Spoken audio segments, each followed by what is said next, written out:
Hello, I'm Isaac Hayes III, founder and CEO of Fanbase. And right now we're accepting investors in our $17 million round to revolutionize the future of social media. Today, for just $399, you can own 60 shares of stock in Fanbase at $665 a share. Go to startengine.com/fanbase and invest today. While the big platforms have grown too massive and disconnected from their users, Fanbase is building a platform where creators and users truly come first. We've already raised $8.6 million from everyday investors who believe in this vision, and now you can join them. This is your chance to invest in a social media tech company with over 1 million users that is disrupting media by allowing anyone to reach all of their following and monetize their content from day one. The market is changing, big platforms are failing to serve their users, and Fanbase is stepping up to fill the gap. Don't wait until it's too late. Invest now. Invest for yourself and your future.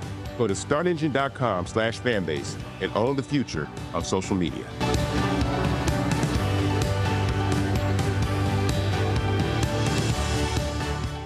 Black Star Network is here. Oh, no punch! I'm real revolutionary right now. Thank you for being the voice of Black America. All the momentum we have now, we have to keep this going. The video looks phenomenal. See, this difference between Black Star Network and Black-owned media and something like CNN. You can't be Black-owned media and be scared. It's time to be smart. Bring your eyeballs home. You dig?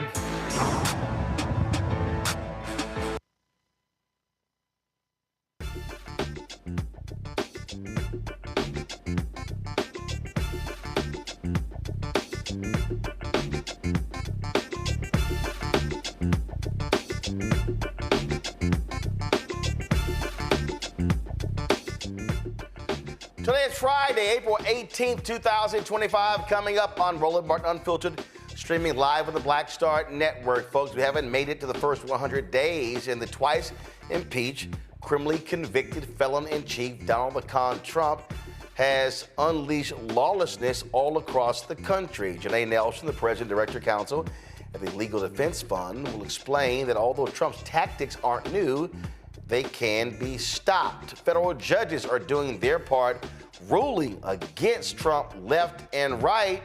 A lot of people feared the courts were not going to do their part. Oh, but they are. According to the nonprofit organization Vera Institute, it was targeted by Trump's DOJ and DOGE, setting a troubling precedent for targeting nonprofits that receive federal funding. Maryland Senator Chris Van Hollen just returned from El Salvador, where he finally met the Maryland man who was wrongfully deported by Trump. Plus, I talked with Jeanne Theoharis about her new book, King of the North, Martin Luther King Jr.'s life of struggle outside of the South, The book focuses on King's experiences in places like Chicago, Los Angeles, Boston, and others that influence his campaign for racial justice. It's a lot to unpack, and it is time to bring the funk on Roland Martin Unfiltered on the Black Star Network. Let's go. He's got it. Whatever the miss, he's on it. Whatever it is, he's got the scoop, the fact, the find. And when it breaks, he's right on time and it's rolling. Best believe he's knowing. Putting it down from sports to news to politics. With entertainment just for kicks, he's rolling. It's on go, roll, roll, y'all. It's Roland Martin, rolling with Roland now. He's funky, he's fresh, he's real, the best, you know he's Roland Martin now.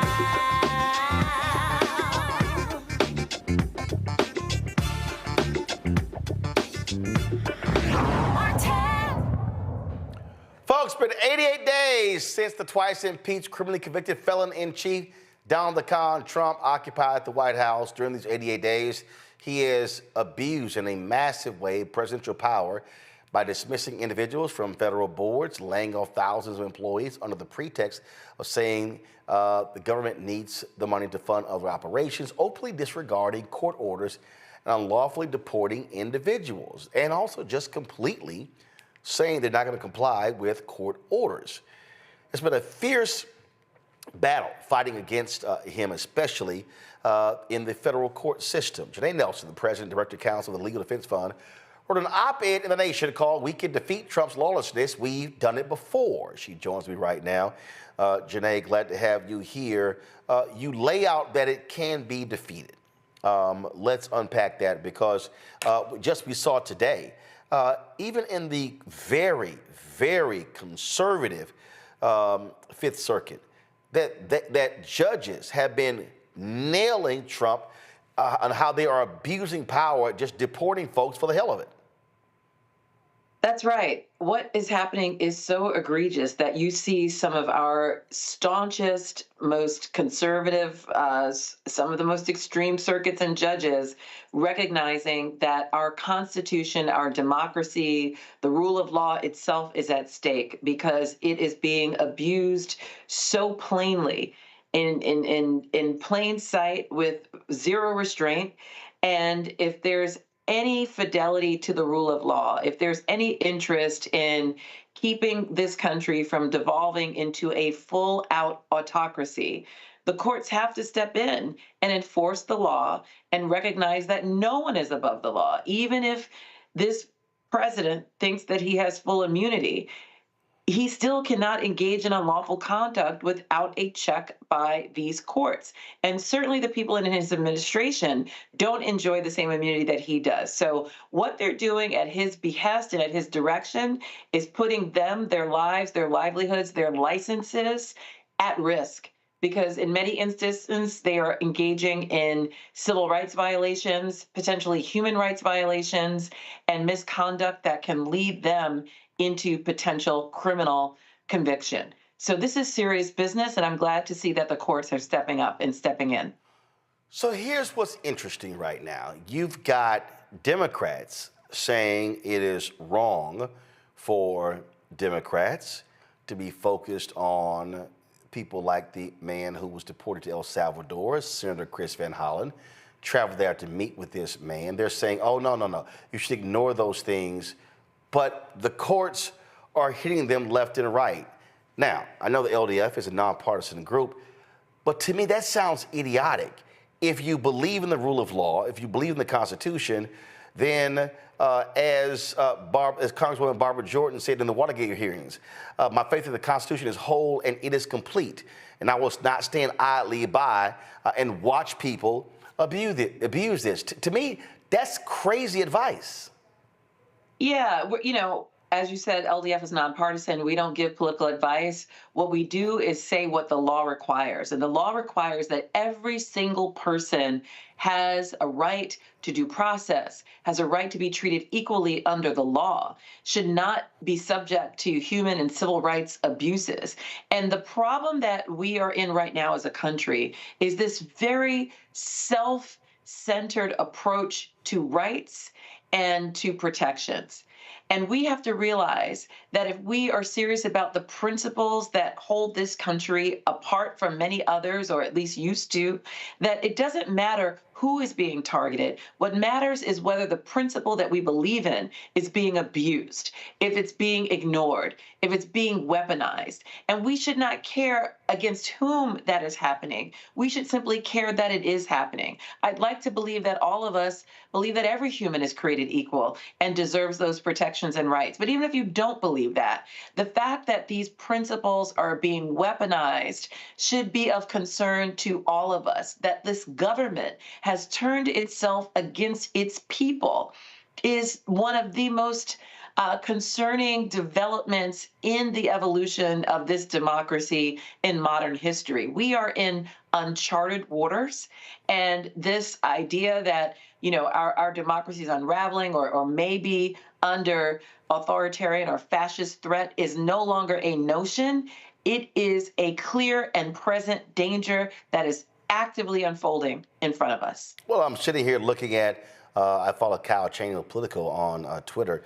This was just 2 hours ago. He said, just in, lawyers for Venezuelan nationals say they're being loaded onto buses this hour in anticipation of a new wave of Alien Enemies Act deportations. With less than 24 hours notice, they're asking Judge Boasberg for an immediate restraining order requiring 30 days notice. They don't believe in due process. They don't believe in people following the process. We ran a video the other day of people thought was someone with ICE who was breaking the window of a man, and we find out that he was actually with a militia group. I mean, he was not actually with ICE. I mean, what Trump is doing, he is giving these people permission to essentially kidnap folks. That's right. We're seeing live kidnappings. We're seeing live abductions. We're seeing people being pulled off the street without any explanation, without anyone giving any ID. And if anyone is confronted with that circumstance, they don't know what to do. They don't know if this is lawful conduct of people who are licensed and deputized with the authority to confront them, or if these are rogue criminal actors. And in many instances, we're seeing, as you pointed out, a confluence of both at the same time. We are in dangerous times, and this is anyone. If you are perceived to be someone who might be an immigrant or, you know, might not have lawful papers or citizenship here, you could be a target. And we're seeing with each passing day that every citizen in this country is closer to being under threat. An actual citizen was mistakenly detained by ICE and had to be returned. We're seeing a refusal by the government in El Salvador to return Mr. Garcia,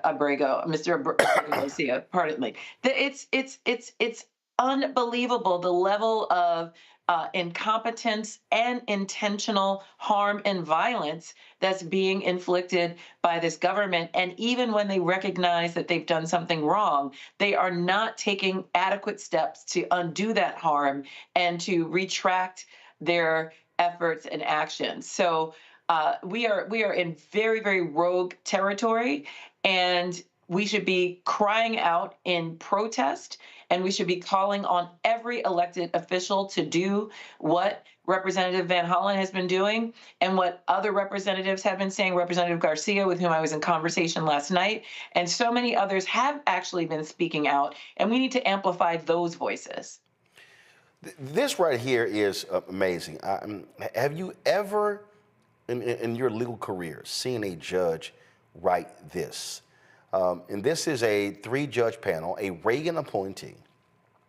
And this is regarding Mr. Garcia, the man from Maryland. The judge writes, it is difficult in some cases to get to the very heart of the matter. But in this case, it is not hard at all. The government is asserting a right to stash away residents of this country in foreign prisons without the semblance of due process that is the foundation of our constitutional order. Further, it claims in essence that because it has rid itself of custody, that there's nothing that can be done. This should be shocking not only to judges, but to the intuitive sense of liberty that Americans far removed from courthouses still hold dear. The government asserts that Abrego Garcia is a terrorist and a member of MS-13. Perhaps, but perhaps not. Regardless, he is still entitled to due process. If the government is confident of its position, it should be assured that position will prevail in proceedings to terminate the withholding of removal order. I mean, these judges are literally themselves shocked at what they are witnessing, and to have DOJ officials, lawyers walk into their courtrooms and literally say, we're not going to follow your order. The Supreme Court ruled 9-0 against Trump. He is out here going, oh, no. They ruled in our favor. Yeah, well, we know that this administration traffics in lies and falsehoods. You know that they will look directly into a camera and tell you that what is up is down, what is left is right, and what is wrong is also right. And we are much smarter than that. We have to be discerning. And as media professionals, as you do all the time, media has to call it out. They have to name a lie. And that's what we're seeing. It defies exactly what was written in these court statements and court orders. And many people have talked about us approaching a constitutional crisis. We are having that crisis right now. And this crisis will only worsen unless this administration sees that there are actual consequences. They're going to be held in contempt of court. They may face actual fines. And if they continue to defy these court orders, they may face even more severe sanctions. And this is necessary if they're going to ignore an entire third branch of government when the Constitution established this tripartite system so that we have checks and balances. We can't have one branch, the executive branch, cancel out all others. And that's what's happening right now. Everyone must rein this in, including Congress, because if this administration continues to go too far, which it already has in my view, we need to be talking about impeachment. This is clear. This is clear. This president and his administration are violating all sorts of laws, and these are grounds for impeachment. I know y'all have been focused on this as well, and in order to win, you need folks who are willing to fight. And when you have major law firms capitulating, cutting deals with Donald Trump because he's issuing, frankly, illegal executive orders targeting law firms, that can happen. Universities are buckling as well. Thankfully, Harvard, MIT, and others are fighting back. But in order to combat lawlessness, you've got to have people who are not afraid to fight. Not afraid to fight, not afraid to enforce the law, not afraid to honor their oath to the profession that they sought to enter, for which we took an exam and completed an oath to uphold our Constitution. So it is deeply disturbing as a lawyer, as a person who has fought for civil rights for decades, who represents an institution, the Legal Defense Fund, that has used the law and the power of law and research and people in nonviolent, peaceful ways to help evolve this country for over 85 years. It is one of the most concerning matters at this moment to see the legal profession buckle. However, there are more of us who have stood firm that have buckled, and we shouldn't lose sight of that. There was an amicus brief that the Legal Defense Fund filed in support of Perkins Coie and Wilmer Hale and Jenner and Block, 3 law firms that are actually litigating against the Trump administration because of their lawless executive orders. And we're proud to stand with those law firms and to remind the courts that not only is what is happening unlawful in this moment, but it harkens back to a time period where organizations like ours and civil rights lawyers in the South were harmed and threatened, and there were attempts to intimidate us from pursuing what we knew what was right under the law, from pursuing our efforts to end legal apartheid in this country. And we stood firm and we prevailed. And that's what these law firms and lawyers must do today. When you face lawlessness in the eye, it is your obligation to use the power of law to defeat that lawlessness, that effort to undermine everything that we stand for and why we came into this profession in the first place. Because if we don't hold the line, we will quickly descend into a space that is irretrievably harmful for our citizens and, frankly, for the entire future of this country, our national security, our national standing. Really, it is a slippery slope into a true spiral that I don't know we will ever recover from if we don't start to gain hold of it. And it's always amazing, Janai, and I tell people this all the time. It's always amazing when people finally wake up and realize what's going on. New York Times columnist David Brooks, conservative columnist, dropped this, and it says, "What's happening is not normal. America needs an uprising that is not normal." And he goes on and he writes about how empires died. And then he said, Trumpism is threatening all of that. It is primarily about the acquisition of power, power for its own sake. It is a multi-front assault to make the earth a playground for ruthless men. So, of course, any institutions that might restrain power must be weakened or destroyed. Trumpism is about ego, appetite, and acquisitiveness, and is driven by a primal aversion to the higher elements of the human spirit, learning, compassion, scientific wonder, the pursuit of justice. When you see the capitulation of media, unwilling to do stories, when you see, let's cut deals with Trump so our mergers can go through, and who cares if he's suing us because 60 Minutes interviewed Vice President Kamala Harris, or ABC cutting their deal and the money going to his library. What this is about is, let me break any institution that could shine a light upon me. When I do this show, I'm literally sitting across from this portrait of Ida B. Wells Barnett. And it hangs in our studio. Ida B. Wells Barnett is Harry Belafonte, and is James Baldwin.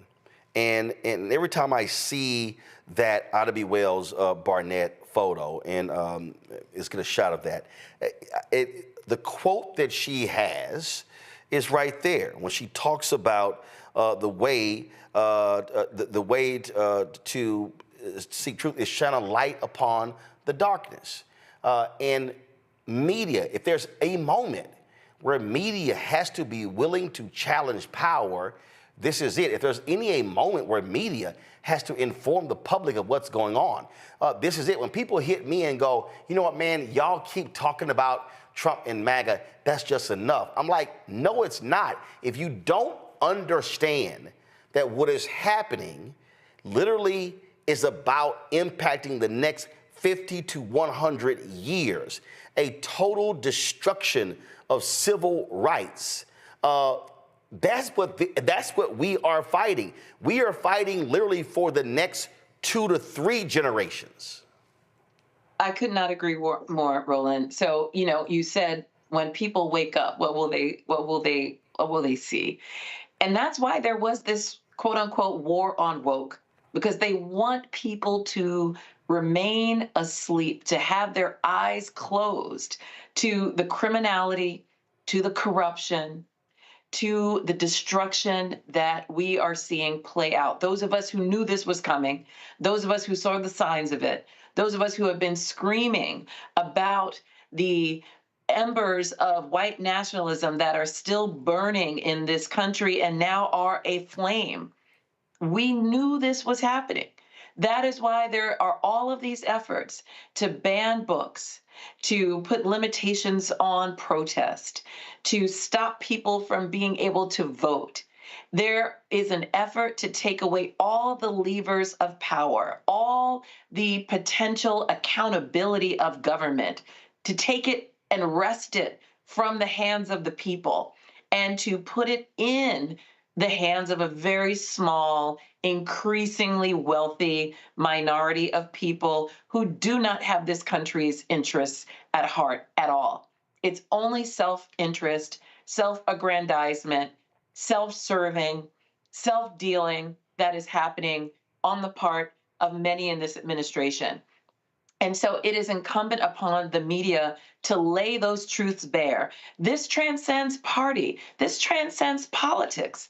We're talking about basic fundamental rights. We're talking about whether the United States of America, as we have known it for the past 60 and nearly 250 years, whether it's going to continue to exist, whether we're going to continue to be in a free society. And we can continue to debate all sorts of policies. We can continue to have partisan politics and all sorts of things where we agree to disagree. But one thing we must stand united on is whether we want the United States of America to continue to exist, because that is the threat that we're facing. And so many people have been sounding this alarm, and I'm glad that more people are waking up to that piercing sound. Yep. And I hope it won't be too late before everyone recognizes the enormity of the threat that we face. And this is one of the reasons why we have said on this show, this is not a moment to rest. This is not a moment to check out. This is not a moment for folks to say, hey, you know what, that's someone else's fight, because what is happening will impact every single one of us. That's absolutely right. Everyone has to get engaged. Everyone has a role to play. I don't care what your position is, where you're located, what your identity is. You have a contribution to make in this effort to save our democracy, in this war against freedom, this war against truth, this war on education. Everybody has a role to play, and that can be any number of things, including how you spend your money, including how much you hold your elected officials and your representatives to account, including your ability just to educate your neighbors and friends and reach out and call people into this fight. It's imperative that each one of us find a role to play, because whether you think you're in this or not, you absolutely are. No one is exempt. Indeed, indeed. Janai Nelson, we appreciate it. Thanks a lot. Thank you, Roland. Folks, going to a break. We'll be right back. Roland Martin Unfiltered right here on the Black Star Network. Next on the Black Table with me, Greg Carr. The enormous impact of race, education, and affirmative action in America, and how, believe it or not, white America is starting to feel a little bit of the pain. Dr. Natasha Waraku joins us with a case study of one suburban community and how it reacted when the minority students started to excel. And most people didn't say this explicitly, but was that, the academics standards are getting higher in part because of the Asian kids, and that is making our kids really stressed out. So we need to reduce the amount of homework teachers are allowed to assign. She shares a perspective that you don't want to miss. That's on the next Black Table, only on the Black Star Network. Hey, this is Motown recording artist Kim. You are watching Roland Martin Unfiltered. That boy, he always unfiltered, though. I ain't never known him to be filtered. Is there another way to experience Roland Martin than to be unfiltered? Of course he's unfiltered. Would you expect anything less? Watch what happens next.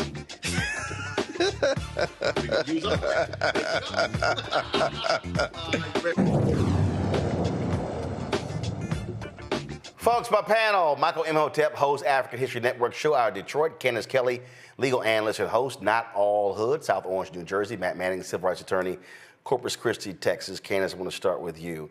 You heard what Janai had to say right there, and this is a moment where the law matters. Above the Supreme Court says equal justice under law. And what we are literally seeing judges, conservative judges, Reagan-appointed judges, Trump-appointed judges say, the hell is going on? There is a thing called the Constitution, and you cannot ignore it just because you got elected. Yeah. There's a thing called the Fifth Amendment. There's a thing called the 14th Amendment. There's a thing called due process which we have never ignored in our country in terms of not having someone respond to it. We might have ignored it, but not on this level. And I think what's really interesting is that normally you go through the court system, right? And you figure out if you need to ultimately go to the Supreme Court of the land, the United States Supreme Court, you get your answer and it trickles down, whether it's civil rights or whether it's segregation or gay marriage. The Supreme Court speaks and then everybody listens.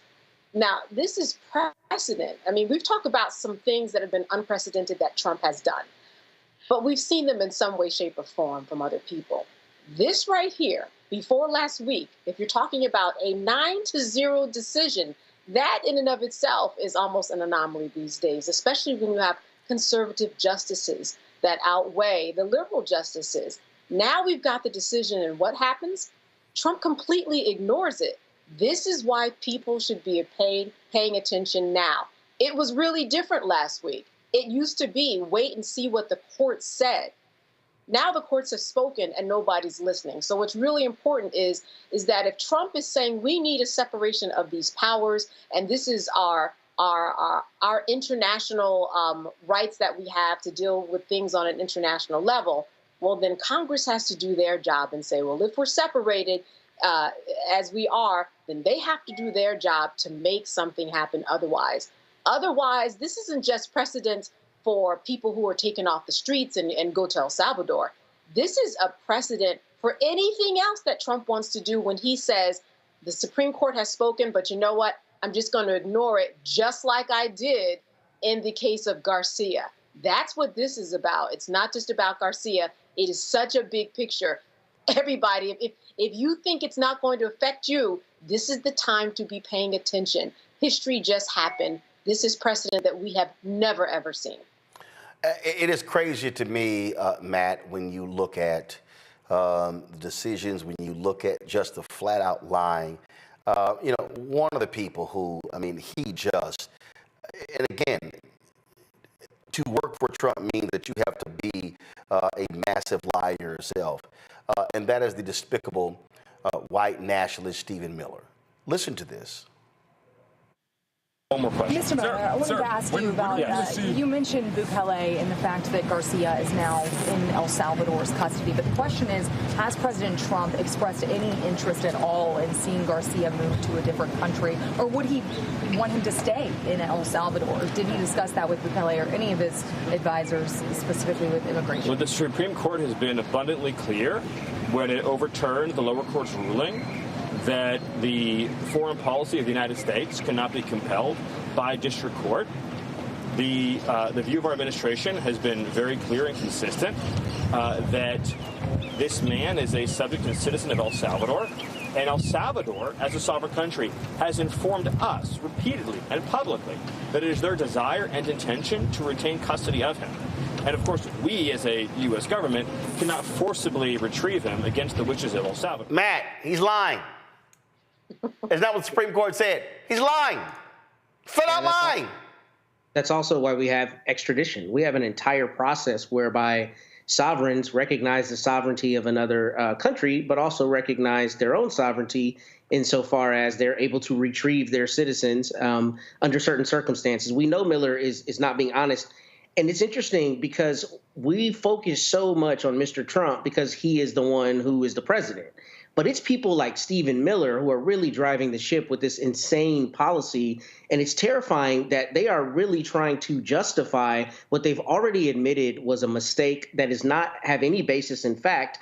And if you noticed, the moment that it came out that their lawyer admitted that they made a mistake and he was an administrative, error, paperwork error, however they framed it, they then tried to pivot and start saying, well, he's a member of MS-13 and right. terrorist. And exactly what you see them do to black people very often when we have any kind of criminal issue that's in the national zeitgeist, they immediately just start making ad hominems on Mr. Garcia as though, to Candace's earlier point, he's not afforded the due process rights that anyone in the United States of America is, even those who are naturalized citizens or those who have some authorization to be here and are not fully naturalized citizens. They're due process. You don't just get to spirit someone away and divest them of their opportunity to go in front of a judge and disprove what the government's allegations are. And that's what we're seeing here. We're seeing not only something unprecedented, but we're seeing something that is offensive to the fundamental ethos of this country, the idea that you at least get to stand in front of a judge and say, make the government prove it. What they're saying is not true. Instead, the government whisked this man away and then is now, thumbing its nose at the federal judge, telling him to kick rocks, which is not only unprecedented, but frankly, it upsets our entire system of the courts, because the courts, frankly, are like our currency. They're basically fiat courts, meaning they only have authority to the extent that we recognize they have authority. The moment the most powerful person in the world says, I don't recognize their authority, that authority is forever marred and really undermined. And that's what we're seeing. And the sad reality is all of the defendants and all of the litigants who go into a federal courthouse now still have to adhere to the judge, despite the fact, and the judge's orders, despite the fact that the president of the United States is telling the judges to kick rocks and openly calling for their impeachment and other kind of, negative actions toward them. So we're in an unprecedented space, and one that fundamentally shifts how the country exists. Michael, you can see right here, this is the New York Times, and how this is on the White House Twitter feed, how they mock this up, and they strike out wrongly. They strike out Maryland man, put in MS-13 illegal alien, and then they go, who's never coming back? Even though the Supreme Court affirmed the decision that they have to facilitate the return of this man. The sheer arrogance of this is astounding. And again, what their goal is, if they can break the courts, then they have a wide open pathway to do whatever they want. Yeah, Roland, this is what white nationalism unleashed looks like. And the lawlessness of it, after the Department of Justice admitted that he was wrongly taken out of the country in defiance of U.S. Supreme Court ruling, 9-0 ruling, including the 3 justices that Donald Trump nominated. This is what you're looking at. And you have some people who say, okay, we're in a constitutional crisis right now because you have Donald Trump and the Department of Justice defying a U.S. Supreme Court decision. But I would push back and say we entered into a constitutional crisis at 12 noon on January 20th.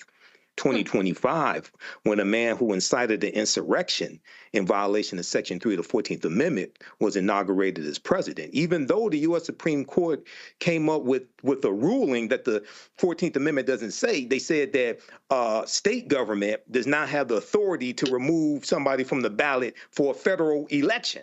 The U.S. Constitution doesn't say that. They just made some shit up.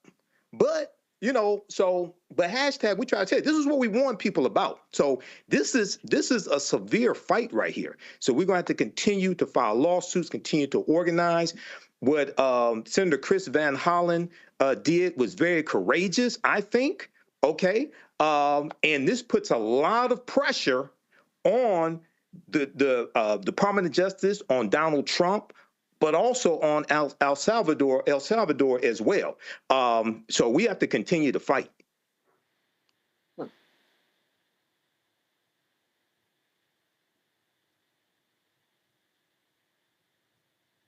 Fighting. The Vera Institute of Justice, an organization dedicated to ending mass incarceration and enhancing community safety, recently reported that they were contacted by Elon Musk's Department of Government Efficiency. You know, that fake department? According to Vera, DOGE intended to assign a team to work with them and planned to do the same with every nonprofit receiving federal funding. However, Vera's legal team pushed back, questioning DOGE's legal authority to investigate them, especially since the Justice Department had recently discontinued its grants to Vera. As a result, DOGE withdrew its request. Insha Rahman, the Vice President of Advocacy and Partnerships at the Vera Institute, joins us right now.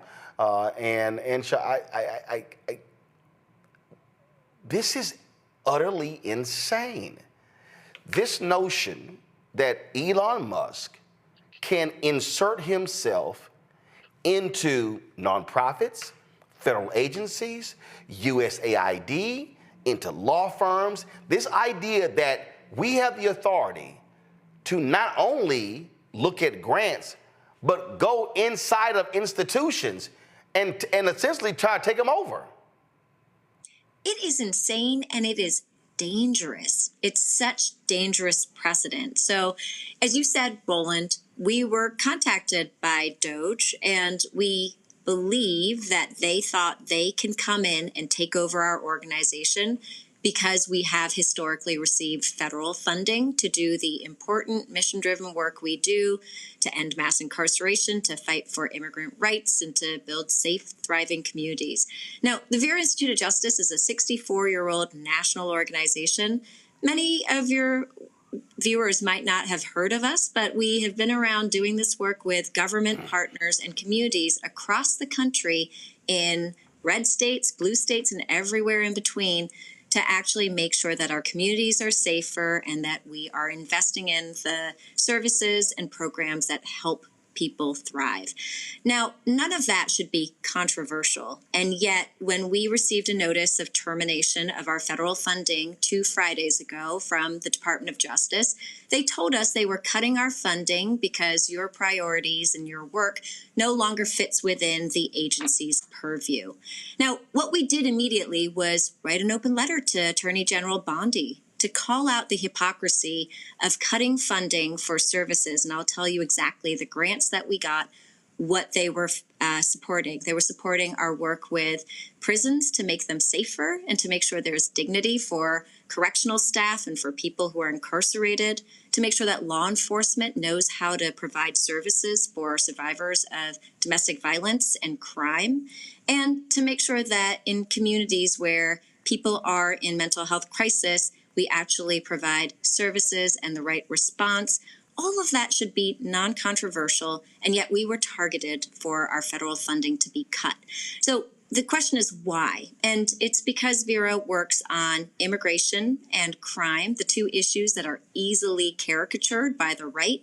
We have been in right-wing media circles, sort of a constant punchline of these defund the police and open border liberals funded by George Soros, even though we are none of those things. And so when we called out the Attorney General and asked for her to reconsider her decision, we knew we might be opening ourselves up for attack. We did not expect DOGE to come knocking, and yet they did. And so it's just wild to us that this is how this administration is operating, and it's wild to us that a Department of Government Efficiency that was literally set up to say, let's look at government agencies, is coming knocking on the door of an independent nonprofit organization. Well, what's weird is if you look at what your organization does, I thought that supposedly dovetails with the First Step Act. Donald Trump is always taking credit for that. So you would think that if they were real about that, he named Alice Johnson, Pardon Czar, Topeka Sam is working with them. But I guess they really don't like groups that focus on mass incarceration. Yeah, they don't like groups that are willing to call out this administration and call balls and strikes. And we have since January 20th been public in our opposition to this administration's mass deportation agenda and gutting federal funding under Health and Human Services and other agencies for basic treatment, counseling, access to programs in communities that actually prevent crime and break its cycle. So they don't like people who are willing to call out their political agenda for what it is. And mind you, the work that we do is all evidence-driven. We are an organization that bases everything we do, the policies that we advocate for, based on research. But this is an administration that is not looking at evidence, it's looking solely at politics. And now, when the Department of Justice funding was cut, we thought that might be the end of it. But when DOGE came knocking, we did ask, why do you think you have authority to investigate us, to ask to assign a team to us, which we knew was a euphemism for taking us over? And they said, well, we're actually planning to assign a DOGE team to every agency and institute that receives congressional monies. And so that should be alarming. By our count, there are about 100,000 nonprofit organizations across the country that receive some amount of federal funding. And if DOGE plans to go take all of those over, that is a terrible and scary precedent for our communities and for what happens for the services of, and the good work that nonprofits do. Now, the other part that DOGE said to us was, when we asked, well, what does working with an organization look like? They actually referenced the U.S. Institute of Peace. And if folks are following that story, we know that by working with them, literally what DOGE did was go and take over their building, take over the entire organization, fire all of their staff. Yeah, fire everyone. Exactly. And then literally install a DOGE staffer, a 27-year-old, to be the new executive director of the U.S. Institute of Peace. So that's what nonprofits across the country can expect if DOGE comes knocking on your door.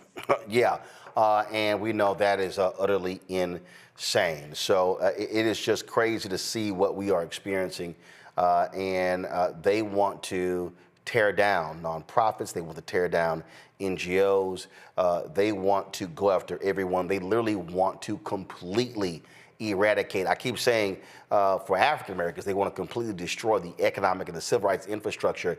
They want to completely incapacitate these groups and spend the next 4 years making their lives extremely difficult in order to drive their agenda. Pure and simple. It is. It's as simple as that. It really is. And we have been really public about this. We had the Washington Post break a story the night that we spoke to DOGE earlier this week, because we think sunlight is a really important disinfectant. Because I agree with you, Roland. All this administration wants to do is advance their agenda, and they don't care about who they harm, the very real impact that it will have on families and communities. And so we need to call this out, because by calling it out, hopefully we can stop it here, as opposed to encroaching on other organizations. Maybe other organizations aren't able to call it out and push back in the way that we are. We decided, yes, losing $5 million of federal funding is a big hit, but it would be a much bigger hit if they come after other organizations where their entire funding is federal funding and they're doing important work, and maybe they can't push back in the way that we can. So we're hoping sunlight is the biggest disinfectant, and that being loud and asking for solidarity will help to stop this in its tracks. You also can't cut deals with these thugs because they're going to keep going. That's right. We have seen that. And, one thing I say to the point of dismantling nonprofit organizations, this is an administration that has systematically kneecapped the media, law firms, academic institutions. They're coming for the foundations of civil society, which are these NGOs. They're coming for us next. Indeed. And we certainly appreciate it. Thanks a lot. Keep up the fight. Thank you. Thanks for having me. Folks, we come back. Democratic Maryland Senator Chris Van Hollen returns from El Salvador. We'll show you what he had to say, and also how the president of El Salvador tried to set them up by saying that, they were just enjoying margaritas by the pool. Folks, if you want to support Roland Martin Unfiltered, the Black Star Network, support us by joining our Bring the Funk fan club. Our goal is very simple: to get 50,000 of our fans contributing on average $50 each a year. $4.19 a month, 13 cents a day. You support this show. You support the 4 other shows that we're working on. We're launching a business show. We're looking at a health show. Lots of things that are going on. And so your support is critical. If you want to give via Cash App, use the Stripe QR code. Here's the QR code right here. And if you're listening, go to blackstarnetwork.com for that. Also, you want to send a check or money order, please make it out to Roland Martin Unfiltered, please. Roland Martin Unfiltered, P.O. Box 57196, Washington, D.C. 20037-0196. PayPal's R Martin Unfiltered, Venmo's RM Unfiltered, Zelle, Roland at RolandSMartin.com, Roland at RolandMartinUnfiltered.com. We'll be right back. This week on The Other Side of Change. Black Maternal Health Week. The racial disparities are undeniable, making it clear that Black people experience racism from the womb. America and America's healthcare system has not taken the time to invest in what quality healthcare looks like for Black birthing people. The state of Black maternal health in the United States is still dismal. It is environmental racism. It is systemic racism. It is the systems that we are born into. Only on the other side of change on the Black Star Network. I'm Russell L. Honoré, Lieutenant General, United States Army, retired, and you're watching Roland Martin Unfiltered. Democratic Maryland Senator Chris Van Hollen says he has met with Kilmar Armando Abrego Garcia, the man mistakenly deported there to a high-security prison for terrorists, back to the U.S. Van Hollen posted this on the social media. He talked about what his main goal is. He also, when he landed in the United States, he also spoke about what took place in debunking a lot of the lies that have actually been spread as well. This is the tweet. You see it right there, what he had to say. This is him speaking about so-called Margarita Gate, talking about what was being brought up and how, frankly, they were being set up by the El Salvador president. So check this out. Let me play this for you. Here we go. Now I just want to take a moment. I hadn't planned to do this, but as I was landing on the airplane, I got a transcript of some questions President Trump was asked at the White House today about what I would call Margarita Gate. I don't know if you guys have been following this, but President Bukele, after I met with Kilmar, did this tweet showing us at a table with these two glasses. So here's what happened. When I first sat down with Kilmar, we just had glasses of water on the table. I think maybe some coffee. And as we were talking, one of the government people came over and deposited two other glasses on the table with ice, and I don't know if it was salt or sugar around the top, but they look like margaritas. And if you look at the one they put in front of Kilmar, it actually had a little less liquid than the one in front of me, to try to make it look, I assume, like he drank out of it. Let me just be very clear. Neither of us touched the drinks that were in front of us. And if you want to play a little Sherlock Holmes, I'll tell you how you can know that. So if you look at the video or the picture I sent out from the beginning of our meeting, you'll see there are no glasses on the table. So you'll see in later videos they are on the table. But they made a little mistake. First, some people are very careful, right? If you sip out of one of those glasses, some of whatever it was, salt or sugar, would disappear. You would see a gap. There's no gap. Nobody drank any margaritas or sugar water or whatever it is. But this is a lesson into the lengths that President Bukele will do to deceive people about what's going on. And it's also shows the lengths that the Trump administration and the president will go to, because when he was asked about a reporter about this, he just went along for the ride. Bottom line is, we have a thug sitting in the Oval Office, and these people have no respect at all for the law. One of the things that we are seeing play out here, Matt, is, as we said earlier, they want to position this as, oh, here are Democrats defending an MS-13 gang member, wife beater, how dare you, because they want to ignore that the law matters. And if there's somebody black, because we already know this, the case, who's going, I don't care. We know about black people who are American citizens who have not gotten due process. Due process means prosecutors don't withhold evidence. Due process means you don't strike people from juries because they're black. Due process means you don't fake evidence. And in every example I just used, we've had numerous black people who've been the victims of a failure of due process in this country. That's spot on. But what's really interesting, something you alluded to, is what we have not had, at least historically, is we have not had the highest law enforcement agency in the country being patently dishonest in front of federal judges in the way they are now.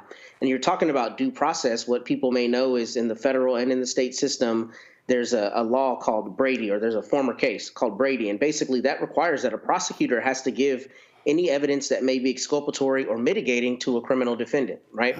And most states have a corollary law. The reason that's important is now I think DOJ is going to have to give Brady on itself, because you have DOJ prosecutors standing in front of a judge either lying or obfuscating or otherwise, withholding evidence. And that's something that you hear people accusing, prosecutors of often in criminal cases.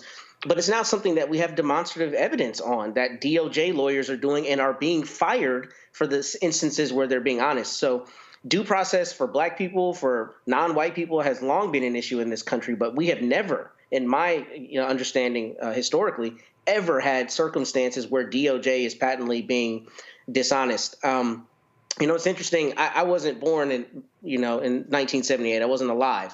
But when I saw that Van Hollen was going down to El Salvador, I frankly thought about Congressman Leo Ryan. Yep.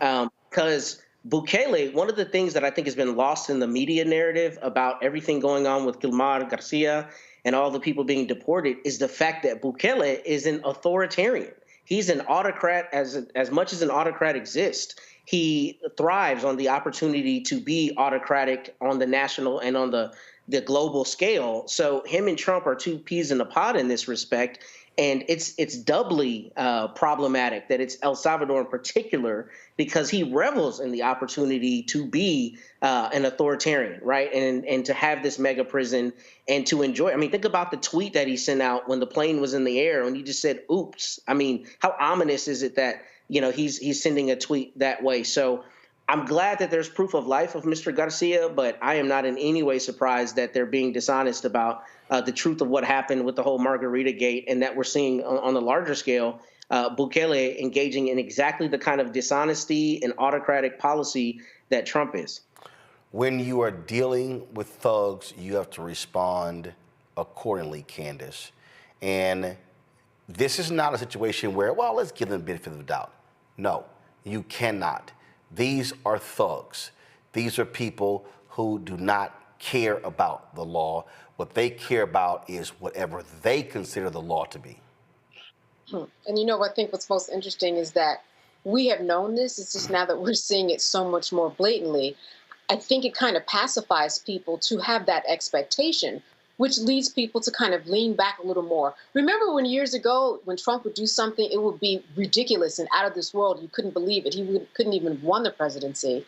And now people are kind of like, very even keel about responses, because he's trained everybody to be that way. He's trained everybody to read media in a way that is just like they edited when you pulled up that New York Times article, or train people to have a serious press conference about somebody's freedom internationally who didn't have any due process, but we're talking about margaritas.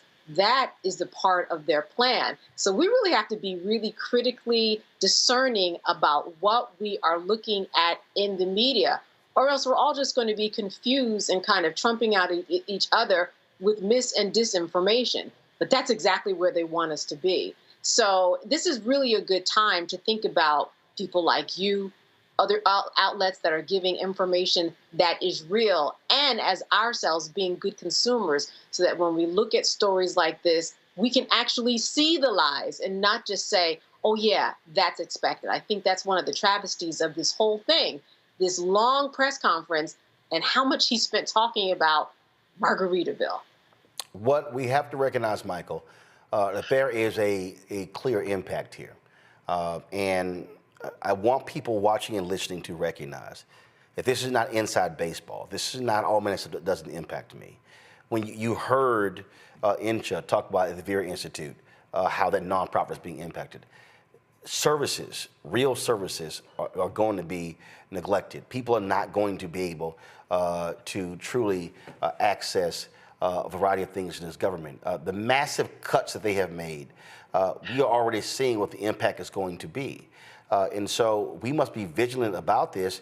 And again, Black institution must be constantly on guard because, listen, we're on the chopping block. If it's Black, they're going to slap everything under DEI.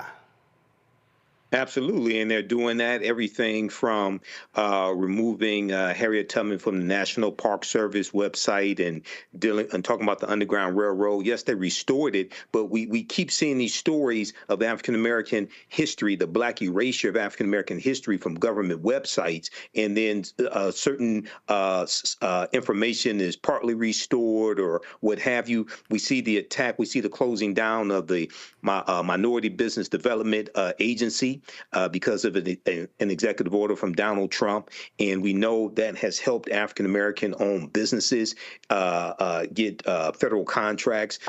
We see the lawsuit. There was a lawsuit in February that the National Urban League entered into against the Trump administration because of the attacks on DEI.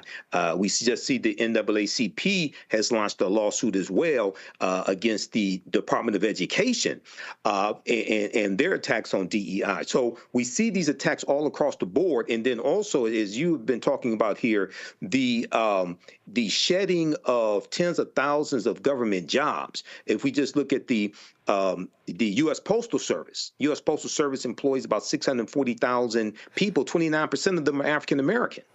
Okay, so when we look at these attacks on the federal government, however, when we look at these attacks on federal jobs, when we look at these attacks on various programs, whatever excuse they use to attack, especially African Americans, they're doing it. Whether they say they're fighting anti-Semitism, whether they say they're fighting against diversity, equity, and inclusion, whether they say, oh, there's too many people employed in this government agency. We see these constant attacks. So we have to educate ourselves on what's happening and fight back as well. Oh, absolutely. Folks, quick break. We come back. What happens if a racist acts a fool? You videotape it. Then the bigot turns around and sues you? Yeah, it actually happened. We'll tell you about that next right here on the Black Star Network.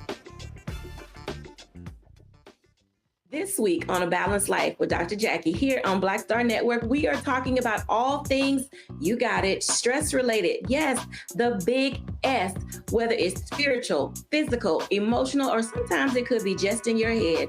Stress has a way of manifesting itself in our lives in such a way that it disrupts who we are and who we're in the process of becoming. Stress is just as bad as a lot of the physical ailments that we think of. That's all next on A Balanced Life on the Black Star Network.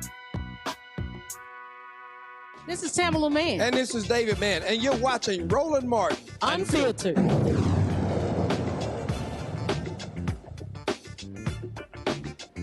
Months after a video surfaced showing Jonathan Spanos, the owner of a restaurant in Pennsylvania, going on a racist tirade during what looked like a road rage incident, repeatedly using the N-word and saying, "I'm a rapist." Okay, well, just watch for yourself. Church again, and you're fucking half brother nigger. Really? Yeah, you're half nigger brother. Yeah, you're half nigger brother. Fuck you. Half nigger brother. Fuck you. I don't have a half nigger brother. Keep videoing. It's okay. Okay, you said the N-word, like, on camera. That's going to be great for you. Oh, that's right. That's going to be great for you. I am a racist. I hate trash. John Spanos is a racist. Oh. You pop me the finger, you're wrong. Shame on you. Shame on you. Shame on you. Shame on you. That's what I did. I said he has a half nigger brother. That's going to be great for you. I am a racist. I hate trash. John Spanos is a racist. Oh. So Spanos is now suing the people who filmed him and posted the video online after the backlash he got. He claims he and his wife never threatened anyone and were just talking to a family friend outside their home when all this happened. He said the videos released has caused him and his family such emotional distress, led to the restaurant's closure. The restaurant's website is down. The place is marked as temporarily closed. This lawsuit asks for damages and says the video hurt his business and reputation. Here's him talking at a news conference. Video captured a heated family confrontation in which I intentionally used the most ugly language known to me to lash out in anger. I repeatedly used the N-word to inflict pain on another person and sarcastically stated that I was a racist. I was wrong from not walking away from that volatile situation. I was wrong for responding in anger with hateful language. I was wrong for using a racist term. I was wrong. I was wrong. I was wrong. Candace, does he have a legal claim? Listen, the number one defense to defamation, which is what he's suing for, and intentional emotional distress, I believe, the number one defense is the truth. So we have the video, and that's the truth. Even if he was saying it sarcastically, the truth is that he said it. The truth is, right, that's the truth. He was on public property. Nobody invaded his privacy in order to get that video. Nobody did anything that was against the law. They shot a video that he participated in. He didn't even at the moment say, I don't want it. He was mad about it, but he decided to be sarcastic about it in his own words. But the First Amendment is out there for a reason. You are allowed to say things like that. The problem is that there are repercussions, there are consequences, that there are hate laws that are in place, and you cannot do that. So for him to sue for defamation is just really a waste of court filings, proceedings, times, and he should be penalized for that because that is ridiculous. If it's the truth, it can't be defamation, sir. That's it. That's it. Matt? You know, I hate having to answer questions after Candace. She's one of my favorite people, but she steals everything. She's 100% right. The only thing I'll add to that is I immediately thought of what a lot of states have, including Texas, what's called anti-SLAPP laws. So that's when you get a lawsuit against you for constitutionally protected activity, you have a strong defense. And most of the time, to Candace's point, those cases are dismissed. Now, that's a little different than defamation. But ultimately here, what I think you have is exactly what she said. He's on public property. He's the person is filming, exercising their constitutional rights, and then the dissemination of that, there's nothing illegal about that. So I frankly do not understand his lawyer strategy at all. This seems to me like this is filed to try to save face by saying, you know, we're going to try to assert some nebulous legal right. But I don't see a jury of 12 people or 6 people, however it's constituted there, thinking that he has a legal claim at all, because not only is it the truth, I mean, he can't claim that he was in any way, you know, goaded or coerced or something into, one, making the statements, and 2, he doesn't have any expectation of privacy in anything that's happening on a public street. I mean, you use this language and you say these kinds of things at your own peril. So his business being shut down and all of that is his own fault, and I don't see how a jury would ever think there was a basis to this legal claim. Thank you for stealing everything, Ken. What's also hilarious, Michael, is, this has brought me undue attention. I guess you want to continue it. Yeah, exactly. So they're always remorseful after they get caught. You know, they always apologize and, God knows my heart and, I'm not that bad of a racist and things like this after they get caught, after it goes viral. So, and the other thing is he said the N-word multiple times. So it sounds like you've had practice with this as well. So, and then the patrons start withdrawing economic support from him, which they should, because you wouldn't want somebody like that fixing your food out of your site, would you? And now all of this comes back on him, and he's like, "Oh my God, no, come back, stop it." So this is now what the legal strategy may be trying to appeal to the Fox News Trump supporter crowd. Trying to get sympathy, trying to get support. Oh, come on and eat at my restaurant. Things of this nature. So they may be trying to, appeal to that. So in 2025, we need to be selective of where we spend our dollars eating also. Yep. Hey, Spanos, I got one for you. Why don't you simply open up a restaurant called Bigots Are Us? Hey, Roland, can I just say Bigots that and briskets. Michael had the ultimate black perspective on this. You wouldn't want that man fixing your food. That's exactly what my big man said. Right, Michael. Thank you.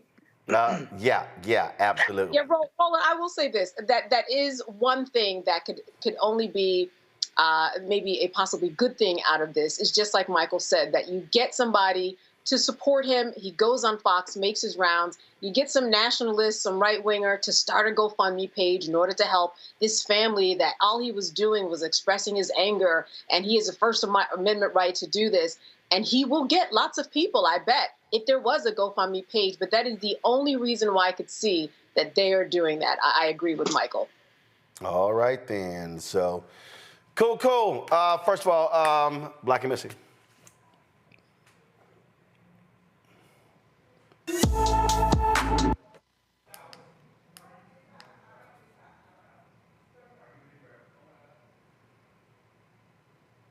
Okay, what we got?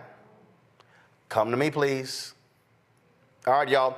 Something wrong with our video there. Justice Rich has been missing from Durham, North Carolina since March 26th. The 11-year-old is 5 feet 3 inches tall with black hair and brown eyes. Any more information about Justice Rich should call the Durham, North Carolina Police Department at 919-560-4600,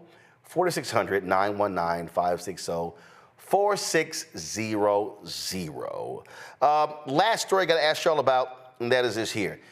Donald Trump has named another head of the IRS. There was a power struggle with Elon Musk. Elon put his guy in, Scott Bassett. The Treasury Secretary is like, no, I'm over this. So the guy gets kicked out. But here's what's crazy.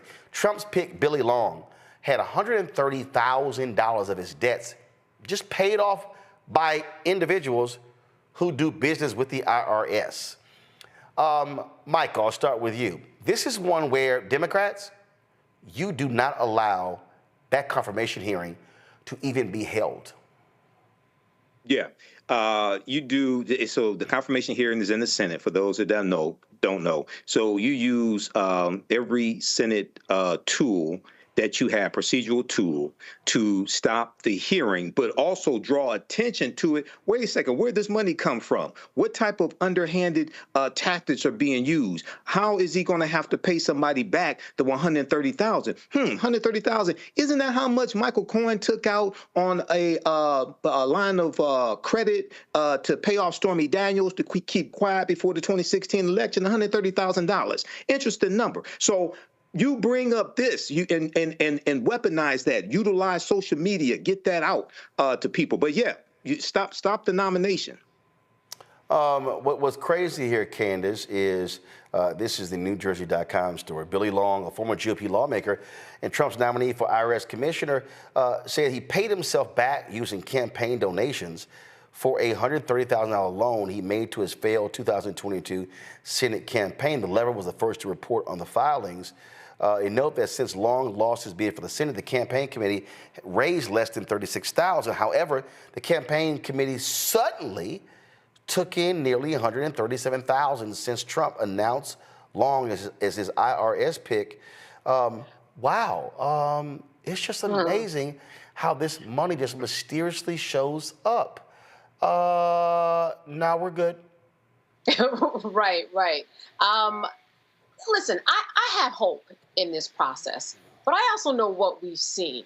Will he be wasting taxpayers' money in terms of going through the process, going through some type of confirmation hearing? He will. But we also know that we've talked to people about their alcoholism and their cheating and all different types of things on the Senate floor during this cycle that we thought would not pass muster and certainly did. So I think the verdict is out on this. Yeah, we know it's a waste, but Lord knows what the outcome will be, because these issues just can't predict anything.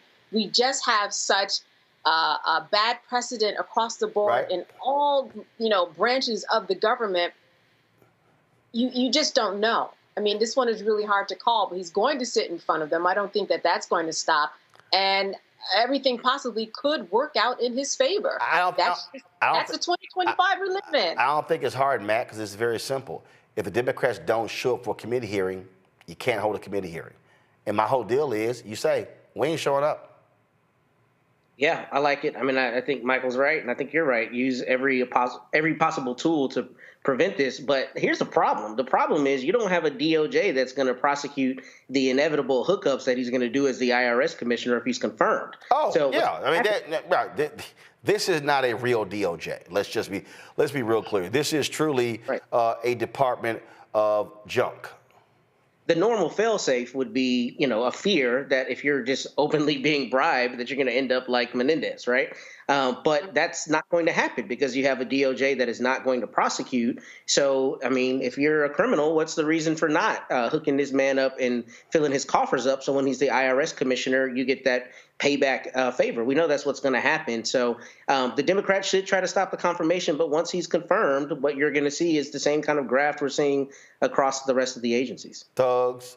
And keep in mind, one of the things Donald Trump did, he got rid of the law, if you will, that the companies could not bribe foreign officials. He's like, nah, we're good. Y'all can go back to that. I'm telling you, if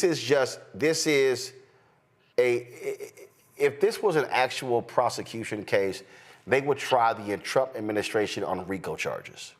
This is a criminal enterprise. That's what they are, a criminal enterprise. I bet R. Kelly is sitting in prison going, damn, I wish I had given some money because I would get pardoned by these people. Jesse James on steroids. That's what this is. They are. They are a criminal enterprise. They are an absolute, they're not just grifters, they are thugs. That's what they are, pure and simple. All right, Matt, Candace, Michael, appreciate it. Candace, good to see you. It's been a while since you've been on the show. Yes, glad to have you back. Folks, thank you so very much. I appreciate it. Folks, we're going to go to a break. We come back. We're going to hear from an author, Jeanne Theoharis. It's an amazing book. Every time we talk about Dr. King, it's always the South. It's always Birmingham. It's Selma. It's Georgia. It's Atlanta. It's what happened in the South. But the reality is, Dr. King from the beginning was also focused about the racism that was happening in the North. She details this in a fascinating book. It's a conversation you are going to enjoy. Don't forget, support the work that we do. Join our Bring the Funk fan club, folks. If you want to join the fan club, giving Cash App, here's the QR code right here. Click the Cash App button to contribute and to continue. If you're listening, go to blackstarnetwork.com for that QR code. And, of course, if you want to send a check and money order, make it out to Roland Martin Unfiltered. Again, not Uncle Roro, not Roro, not Roland Martin, not Unfiltered, not Black Star Network, not RMU. Make it out to Roland Martin Unfiltered, P.O. Box 57196, Washington, D.C., 20037-0196. PayPal, R. Martin Unfiltered. Venmo is RM Unfiltered. Zelle, Roland at RolandSMartin.com, Roland at RolandMartinUnfiltered.com. Download the Black Star Network app, Apple phone, Android phone, Apple TV, Android TV, Roku, Amazon Fire TV, Xbox One, Samsung Smart TV. Be sure to get a copy of my book, White Fear, The Brownie of America, Making White Folks Lose Their Minds, available at bookstores nationwide. Also, be sure to get our Roland Martin Unfiltered swag. Go to rolandmartin.creator-spring.com for our merchandise or the QR code right there. Also, don't forget, download the app Fanbase. If you want to invest, go to startengine.com/fanbase. When we come back, my interview, my Roland's Book Club interview with Jeanne Theoharis on King of the North. You're watching the Black Star Network. This week on the other side of change. Black Maternal Health Week. The racial disparities are undeniable, making it clear that Black people experience racism from the womb. America and America's healthcare system has not taken the time to invest in what quality healthcare looks like for Black birthing people. The state of Black maternal health in the United States is still dismal. It is environmental racism. It is systemic racism. It is the systems that we are born into. Only on the other side of change on the Black Star Network. Now that Roland Martin is willing to give me the blueprint, hey, Cyrus, I need to go to Tyler Perry and get another blueprint because I need some green money. The only way I can do what I'm doing, I need to make some money. So you'll see me working with Roland. Matter of fact, it's the Roland Martin and Cheryl Underwood show. Well, should it be the Cheryl Underwood show and the Roland Martin show? Well, whatever show it's going to be, it's going to be good.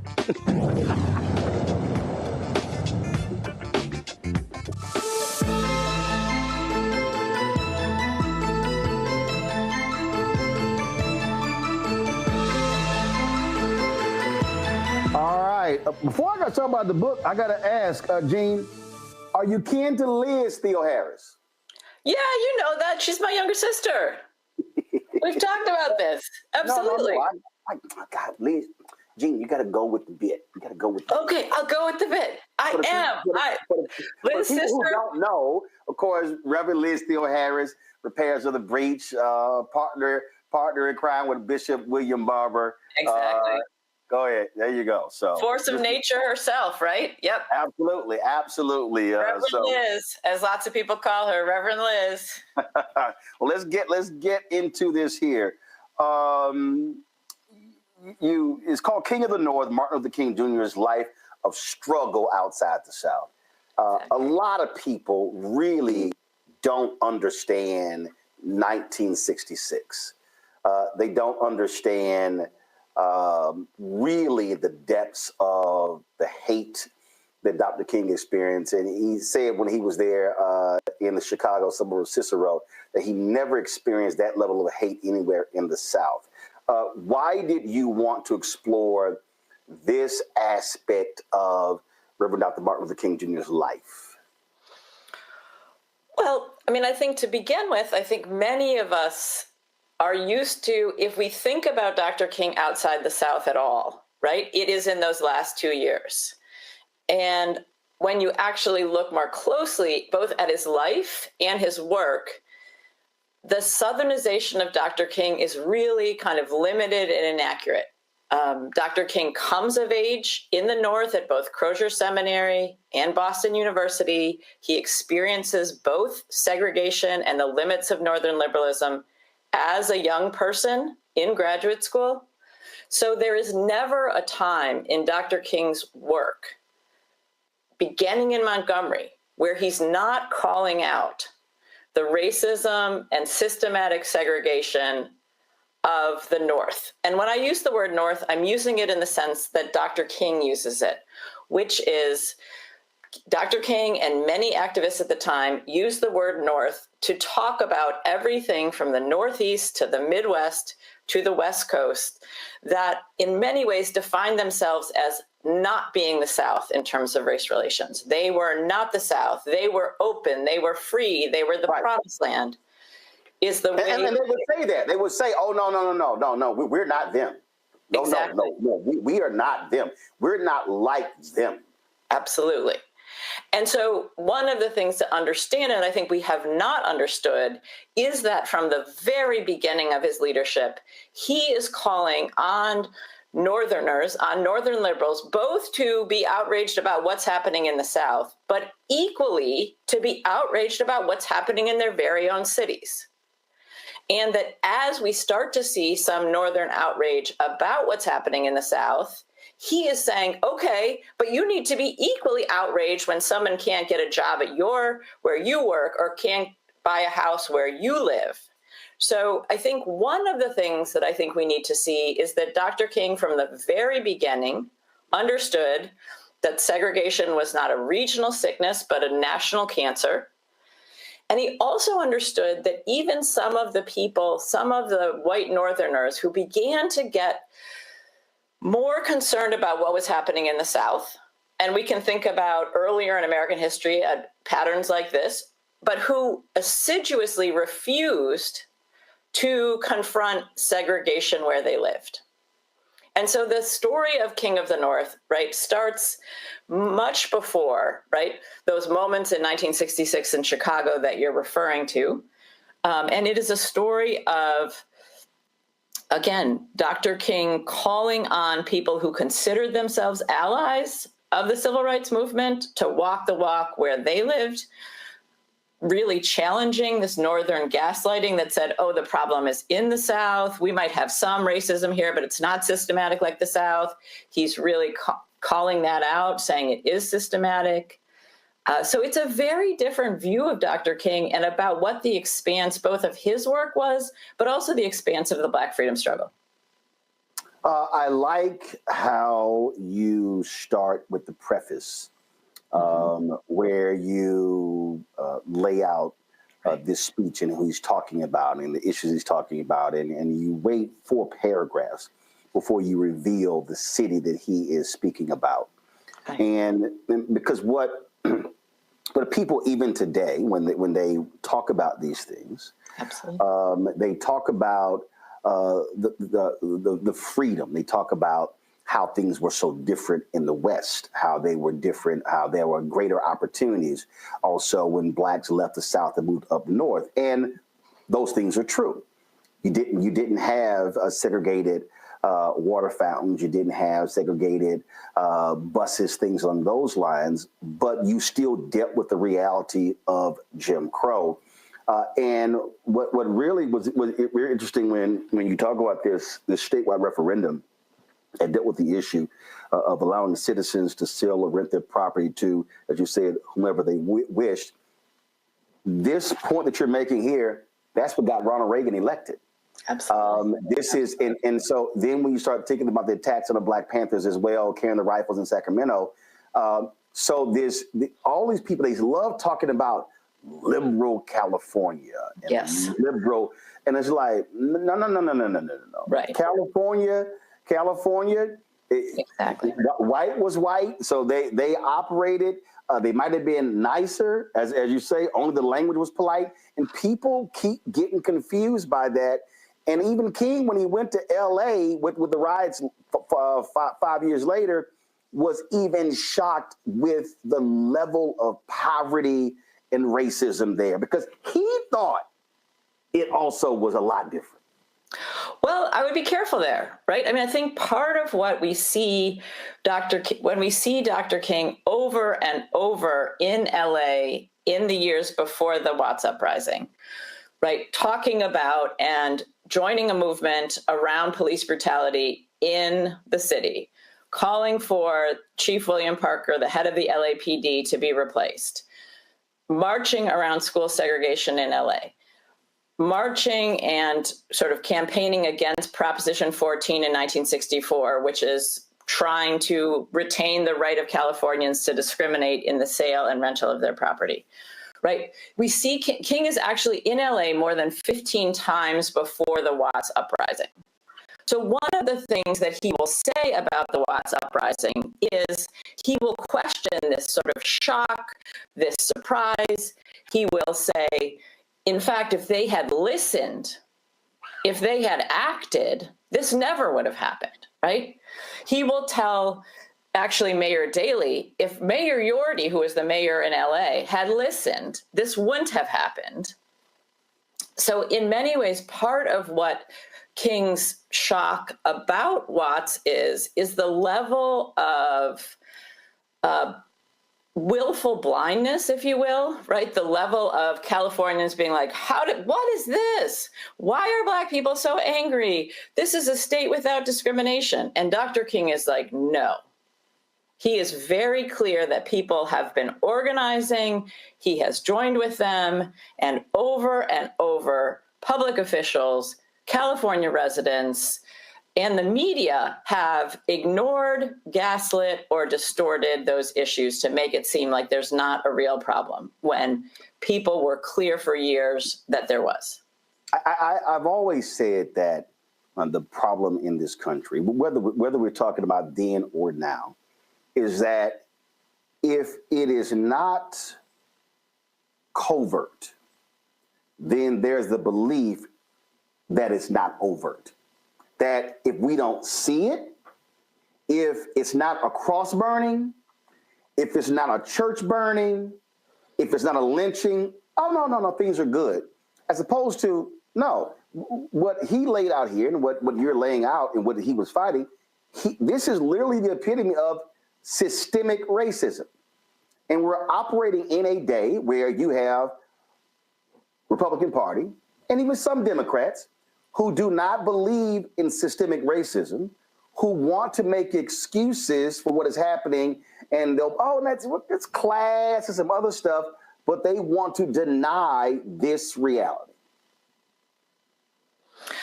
Absolutely. And part of what Dr. King is saying, and again, from the 1950s onward, is he's calling out a Northern liberalism that he calls he's calling out both sidesism, and he says it's a kind of quasi-liberalism that is so committed to looking at all sides, right, that it's committed to none, right? That is a criticism that feels so relevant today.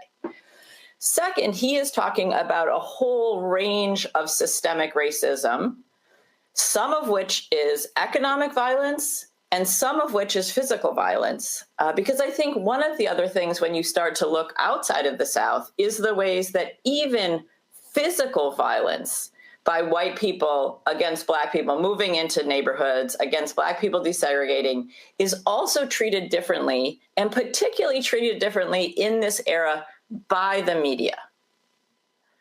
So I would bet most people listening to this show have heard of Emmett Till, right?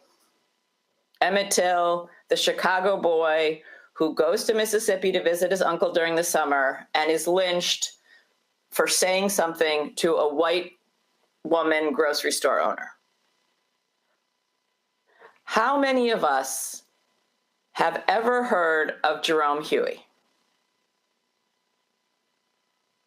Jerome Huey was a 17-year-old Chicago teenager who went for a job interview in the neighborhood of Cicero in Chicago in May of 1966. His family also owned a grocery store, but their grocery store was having trouble, so he goes to interview at a freight loading company. Now, Cicero, like many neighborhoods in Chicago, was a sundown neighborhood or a sundown town. And what that means is that Black people could work in those neighborhoods, but they were not welcome after dark. They were not welcome to live there. They were not welcome to be there. And so on that evening, in May of 1966, 11 years after the lynching of Emmett Till, he is waiting at a bus stop after his interview, and he is beaten to death, basically, by 4 young white men. And he will die in the hospital 2 days later. Why don't we know his name, right? This is a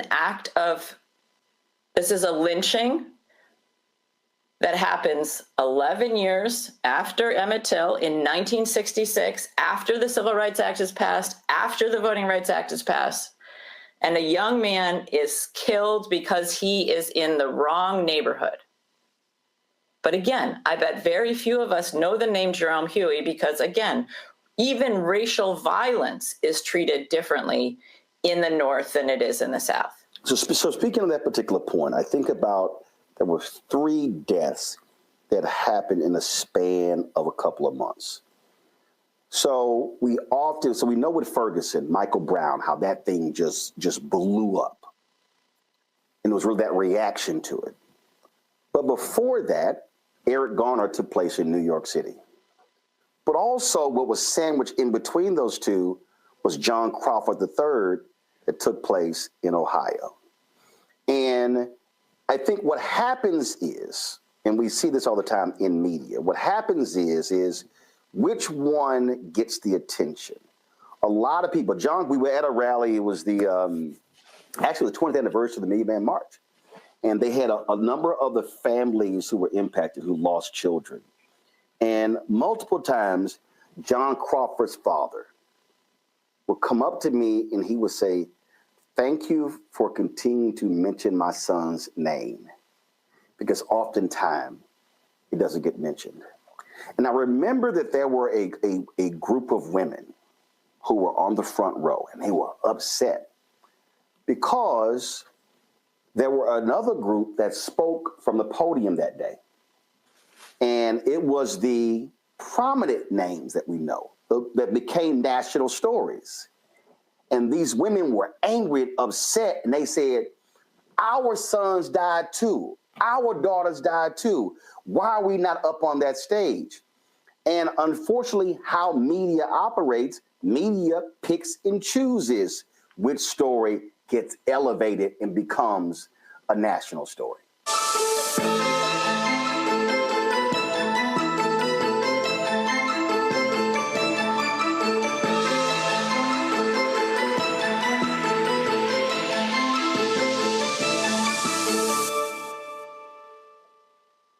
This week on the other side of change. Black Maternal Health Week. The racial disparities are undeniable, making it clear that Black people experience racism from the womb. America and America's healthcare system has not taken the time to invest in what quality healthcare looks like for Black working people. The state of Black maternal health in the United States is still dismal. It is environmental racism. It is systemic racism. It is the systems that we are born into. Only on the other side of change on the Black Star Network.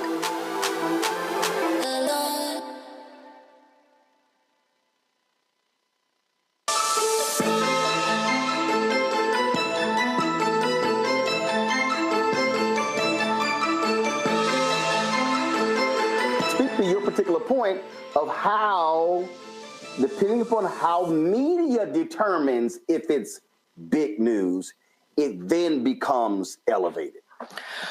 Well, and I think this media point is a crucial one, because I think one of the myths that we have about the civil rights movement stems from the media's role in parts of the Southern struggle. So what we see increasingly by the late 50s and early 60s is the national media taking Southern racism and the Southern movement seriously. They are doing rigorous reporting. They are not taking what Southern officials say at face value. They're questioning it. Reporters are going and spending significant time. And what you see is some significant coverage. And so if we're thinking about the Southern struggle, and we can think about Congressman John Lewis saying, we would have been a bird without a song without those reporters. Okay. At the very same time that this is happening, these same news outlets are covering the movement in New York, in Boston, in Chicago, in LA, very different. One of the things we know about this period, and we can extrapolate today, is that when you look at Southern media, like if you look at the Montgomery Advertiser around the Montgomery bus boycott, the Montgomery Advertiser hates the Montgomery bus boycott, thinks it's un-American, thinks it's disruptive, thinks it's horrible. But these are the very same kinds of frames that we will see newspapers like the New York Times use around the New York City school boycott in February of 1964, which is the largest civil rights protest of the era. It's almost twice as big as the March on Washington. But how the New York Times covers it is that it's violent, unreasonable, reckless, these kinds of frames. So I think one of the things that's really important, I think that you're getting us to in terms of the media is the ways that partly we don't know the story outside the South because the media at the time was very invested in some ways exposing Southern horrors, questioning Southern officials, but taking Northern officials, if they say, oh, we're not discriminating, they say they're not discriminating. That's it. Why are Black people so angry? This is so unreasonable 10 years after Brown that New York Black people are saying that they're going to boycott schools because there's no even plan for desegregation, right? How that would have looked if that was in Birmingham to the New York Times looks very different than it does when it happens in New York. So I think the role that the media plays in giving us a narrative about sort of I think there's a set of myths that the media helps to kind of entrench that are with us today. One, that the media was largely in the South, not all across the country. Two, that Black Northerners did not organize nonviolent movements. In fact, some of the most, expansive mass movements are happening in cities like Chicago. Three, Northern Black people couldn't get down with nonviolence, couldn't get down with Dr. King. And this gets us to, I think, another point, Roland, that you're getting us to, which is the difference between the white mainstream media and how the Black press was covering it. Because if you turn to the Black press in this era, you get a very different perspective, both on the largeness, the robustness, all of the different issues that sort of movements all across the country are taking up. And then when we turn to the mainstream white press, we get a much different view. Well, as you were talking, I could not help but remember that it was a race riot in Harlem that propelled Adam Clayton Powell from pastor of Abyssinian Baptist Church to the United States Congress. And when you open talking, and again, how media covered it. The media covered this as a race riot as opposed to police brutality. You open this talking about King in L.A., that story, police brutality. The reality is, if you look at virtually all of the race riots that started, nearly all of them started with the issue of police brutality. Now fast forward to the 1990s, 2000s, of course, George Floyd and Michael Brown and Eric Garner and John Crawford III, and I can just keep Kajima Powell, I can just keep naming names. Police brutality, police shootings, police actions. And I think what you lay out is that's because what you talk in terms of how media covers it is because what I always try to explain to people, and which is not an indictment of every white person, but the reality is the folks who control mainstream white media, they are largely white men. And these white men, and including white women, they bring their subjective biases to the table. So therefore, when they're making editorial decisions, when in television stations, radio stations, newspaper, and now digital, they are seeing America, seeing the 50 states, seeing the cities, seeing the neighborhoods through the prism of their whiteness. And so if they don't even know, I mean, listen, the Kerner Commission, they didn't agree on a lot. What they did agree on is that there were two Americas, one white, one black, and they said the media needed to diversify. The Kerner Commission was talking about DEI, diversity, equity, inclusion. And so the fundamental issue that King had to face is that he was battling a mainstream white media that had rose-colored views of their cities and said this stuff doesn't exist, where the black folks were like, I'm telling y'all this is real. And the white folks in the city and the state, regardless of whether we're talking Cicero, Chicago, Illinois, LA, California, New York City, New York State, whatever, they were just like, I don't know why what are you black folks talking about? Y'all got it good. What's wrong? We're not sicking dogs on you. Right. And then, I mean, what King will say, right, in the 1960s is while the nation trembled with outrage about police brutality in the South, police brutality in the North was tolerated, ignored and justified. But he also called out black people. Clarence Jones writes in his book that here he was, a lawyer in Los Angeles, doing very well economically, met with King, and he was like, man, I ain't got time to be involved in this sort of stuff. I'm getting paid. And he said King gives a speech, and he said it was as if King was boring into my soul, like he was talking directly to me. And it was after that speech when Clarence Jones committed himself to the movement. So King was even talking to black folks who believed that their lives were so much better than those Southern Negroes. Right. And he's also, I think, there are sort of people like Clarence Jones, right, who King is kind of challenging to also step up. And because one of the things King is noticing, and he will be talking about northern cities by the mid-60s through a frame of domestic colonialism. And part of what he is critiquing through that metaphor, he's critiquing the police, the role of the police and courts as enforcers. That's his word, not mine. He's critiquing the ways that people are profiting from Black immiseration.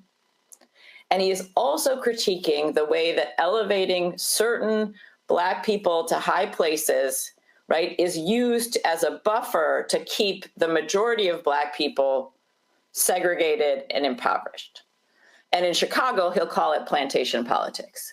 So I think one of the things that King is challenging is kind of both the systemicness of it, but also the different tactics that are used, particularly in sort of big cities like you're saying, LA, New York, Chicago, Boston, right? So there are there are these little, what we might call crevices. There are Black congressmen like Adam Clayton Powell. There are Black aldermen, like a number of aldermen that will support Richard Daley throughout that whole Chicago struggle and be really a buffer against and a barrier to any change in Chicago.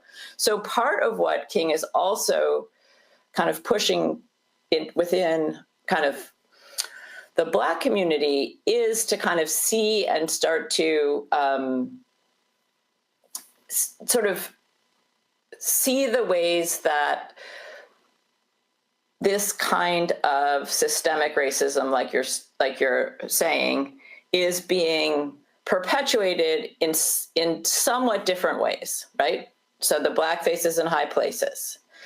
There's all this obsession with the problem of Black crime or the problem of Black people, right? Black people just need to clean up their neighborhoods. And King is very adamant, right?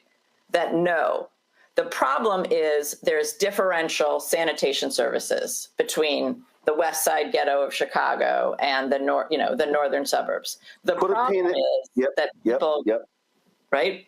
Yep. And so he's telling a very different history, not just of the South, but about the United States in the 20th century, right? He's talking about FHA and, loans that enable, right, these white neighborhoods and white suburbs and are often denied, right, in Black neighborhoods and to Black people. He's telling a different narrative about, right, accessing even things like the GI Bill. He's telling a different narrative about the differentials in city services, in access to higher education. So he is very clear, right, that there's all this obsession with, merit and bootstraps and Black crime. And he's saying, actually, the problem is white crime, is white illegality in the ghettos. And he's also saying we need to tell a different history of the United States. As you were talking on that particular front, when we talk about delivery of services, we talk about resources. It's also the illusion, the illusion that things are better, the illusion that things were so much grander. You had Blacks who fled the South, who were being threatened with death, who literally left land that they owned, that their families owned, because they were being threatened with death by the KKK and racist whites. Absolutely. who then travel up north, and now you're living in packed neighborhoods where you can't buy homes, where you can't even, in some cases, you couldn't even resell. You had Black folks who owned homes, and then if you wanted to sell the home, you had to get the permission of the person who you bought it from, which is just still crazy. And so then depressed values, therefore you can't build Black wealth. But the illusion was that, hey, but things are better. And so there's this conflict that is constantly going on. A few years ago, I was invited to give a speech at a church. It was an Episcopalian or maybe an Presbyterian church. I can't remember. It was a 50th anniversary of Dr. King giving a speech calling for, in essence, health care for all. That speech was in Chicago. It wasn't. I know. Health care for all. Right. I mean, he's taking on, one of the things that he's also zeroing in on, right, is that these conditions, these overcrowded conditions that you're saying, are not just happening by accident. They are happening by policy. They are happening by municipal decision, and they could happen differently. So one of the things they're doing in the Chicago campaign, they're organizing rent strikes, they're organizing tenant organizations. They are basically calling out the fact that Chicago at this point has incredibly kind of some of the most developed kind of building codes in the country, and yet they're not enforced, and they're particularly not enforced in the two Black ghettos, right, which are the Chicago's South Side and then Chicago's West Side. And so King is saying there is profit being made from this, again, segregation and ghettoization. He's also saying these services are distinctly different. They are choosing to make these services different, right? Schools in Black neighborhoods, for instance, are so overcrowded that in many cities, you see school officials, because they don't want to rezone Black students into white schools, moving Black schools to double session days.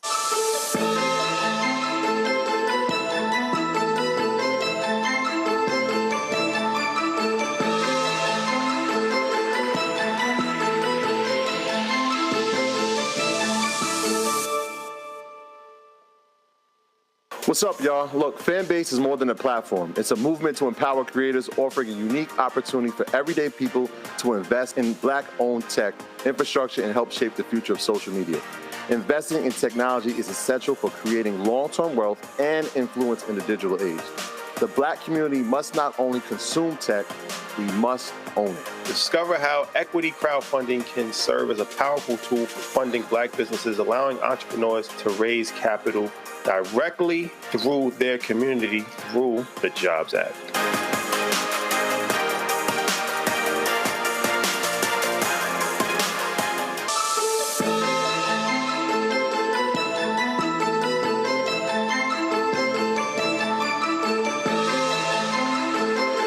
The reason I keep going back to the media piece is because it goes back to the story you saw, the young man who was killed. Mass media controls the narrative. Mass media frames the story. So as long as this race thing is a regional thing, then we don't have to really focus on that. And so what then happens is, as you were talking, it kept coming back to not my backyard. Oh, no, Dr. King, that's them down there. Now, don't bring that stuff up here. So they love him. Oh, it's great. Oh, we appreciate what you're doing. What he was essentially doing to white liberals, to so-called white allies, was holding up a mirror and said, this is actually happening here. And they essentially said, get the hell out of my face with that crap. Absolutely. That's what he was being confronted with. Over and over and over, right? With Mayor Wagner in New York, with Mayor Yorty in LA, with Mayor Daley in Chicago, right? All of these people, as long as I was safe in the South, that's King's phrase, right? They might want to take pictures with him. They would say nice things with him. And then the very first moment he would say something like, in 1963, he calls Chicago as segregated as Birmingham. And guess what? Daley calls him an outside agitator. The Chicago Tribune calls him an outside agitator, right? This sense of you don't have any business talking about my city. Similarly with LA, similarly with New York. The other thing about that media, right, is that when we get to then the uprisings, then there is this convenient amnesia, like you're saying, because if you're not covering all of these movements that have been saying for years, hey, there's a real problem with police brutality. Hey, there's a real problem with job discrimination. Hey, there's a real problem with the lack of code enforcement. Then part of what you see in that national media is this shock and surprise. Why are people so angry? Why is this happening? As opposed to having to reckon with the fact that for years, people had protested and picketed and gone to meetings and organized petitions and gotten arrested to say, hey, there's these problems, and you ignored it, right? Because we could imagine how the media could have, for instance, treated the Watts uprising very differently, which is then to have gone back to, Governor Brown, to Mayor Yorty, to, various public officials in LA and said, why didn't you do anything when people raised that issue in 1962, raised that issue in 1963? How did you let it get to this? But no, that's not what the media did. The media was sort of obsessed with this kind of shock. They were obsessed with kind of protecting the police. The police are doing a good job, the LA Times will say. These complaints of police brutality, are largely not, they question them. And so that media frame both then has had, I think, very devastating consequences for how we understand that history, because in erasing those movements, most of us didn't learn those movements in school. Most books, right? Most books on the civil rights movement, our public celebration of King Day, right? It tends to be Southern. And so the notion that there were these huge movements all across the country, and that the United States, because I want to say one more thing, right? Because there is a kind of convenience to the Southern narrative, which is that it is regional, like we're talking about, but it also is a story that is told as a story of struggle and triumph, right? That we recognized an injustice and we fixed it. If we look outside the South, that story gets a lot more complicated and a lot less happy, right? And to grapple with the fact that in this country, right, oftentimes, even when you shine a light on injustice, injustice is not fixed. And I think that is something that people in the United States really don't want to face all that often. I have to stay on media because it was media that opened your eyes to this Black-owned media. And why do I say that? I have said for last 20 years that my greatest fear is that the death of Black-owned media is going to be the death of Black people. And what I mean by that, and I'm being very specific when I say Black-owned media, not Black-targeted media. Black-targeted media means Black people don't own those properties, that we are being targeted for financial gain. So radio networks, digital websites, other products, television networks. The reality is that you take a BET, they're no longer Black-owned. You got a news show that airs one day a month. That's it, 1 hour, nothing virtually on digital. And so what are you being fed? You're being fed reality shows, you're being fed comedies, dramas, sitcoms, award shows, and that's what you're constantly being fed. The reality is it was Black-owned newspapers that was covering Dr. King in all of these cities. Yep, and absolutely. So the issue, I never forget watching, it was Meet the Press, and Doris Kearns Goodwin was on, and they begin to talk about Emmett Till, and she references the New York Times putting the image of Emmett Till on the cover. And I was watching it, and I immediately went to Twitter. I said, oh, hell no, you are not going to do this. How dare you call yourself a historian, Doris Kearns Goodwin, and not mention that it was Jet Magazine. It was the Chicago Defender that put that image on, that captured the attention of Black America, which then caused white media to then begin to focus on it. And so the story you're talking about, the reason I dare say a lot of folk don't know about this is because they were not paying attention to the Chicago Defender, the Amsterdam News, the Black newspapers on the West Coast, and the Banner in Boston. They weren't paying attention, and that was it. And so Black-owned media was there, were highlighting these stories over and over and over again, and it was white media not paying attention. Oh my gosh, absolutely. And in fact, I think part of this myopia because we have a pile of books on Dr. King. And one of the things that I really grappled with was how is it that this kind of Southernization of King has been maintained?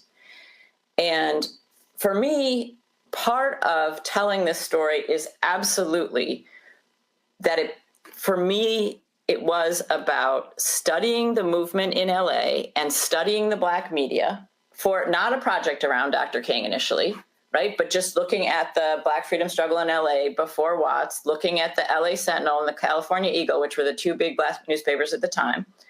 And I kept finding Dr. King. And that's not the story we get. The story we get is that King kind of, is in the South, and then there's struggle, and there's hardship, and then we get the Civil Rights Act, and then we get the Voting Rights Act, and then the next week Watts erupts, and King is surprised and shocked by Northern racism, and then he goes to Watts, and then he decides to go to Chicago. That's basically the story that is, replicated in so many books, so many documentaries. Yeah, I think like you're saying, Roland, if you look at the Black press, that story does not hold. Yeah, I think when you look at, I think it's, first I have the book and I interviewed him. I think it's Nicholas, I'm looking it up right now. Nicholas Kotz, his book on what you just described, and I have the book, and it's called Judgment Days, Lyndon Baines Johnson, Martin Luther King, and the Laws That Changed America. Fascinating book, but what you just described is really exactly what he writes. He writes that when the riots in Watts breaks out, King travels to Watts, sees this, hears about the housing and the racism, and he writes that MLK falls into a state of depression. And he writes that LBJ, this is days after signing the Civil Rights Bill, Voting Rights Act, falls into a state of depression, that these two individuals are so, LBJ is shocked, mad, and pissed off that Black folks were not just, celebrating the signing of this law. And then MLK is depressed by what he sees. That literally is what Kotz, nice man, and I really enjoyed the book, writes in his book. And it's just, I want to tell you a couple things. Number one, yes, is Dr. King depressed? Yes. But do you know what that depression is about? I think just like you're saying, if you think about people who were involved in the movement for Black lives, right? In Ferguson, in many years, then we get George Floyd, right? That sense of trying and lifting up these issues, and here it has happened again, right? So I think part of, if you don't start in the Black press, if you don't start talking and listening to people, who are being, interviewed in the Black press, who are movement activists, for instance, in LA, right? Seeing King in those spaces, and then seeing the ways, the willful kind of rejection of King will call Prop 14, for instance, a vote for ghettos. He will call it one of the most shameful tragedies of the 20th century. He will say its passage is part of what lays the groundwork for the Watts uprising 9 months later. But, right, that all gets erased in that Dr. King is depressed and Johnson is so surprised. The second thing that gets erased is what Dr. King calls on Johnson to do, right? They have a call after Watts, and Johnson's wanting all this credit for like the war on poverty. He thinks the war on poverty programs are going to solve everything. And Dr. King cuts in and says, no, we have to deal with this, the kind of racial policies of people like Yorty and Parker. That's the police chief, right? So police brutality, school segregation, housing segregation. The war on poverty is not enough if you don't deal with the kind of racial inequality in the city. And Johnson doesn't want to hear that.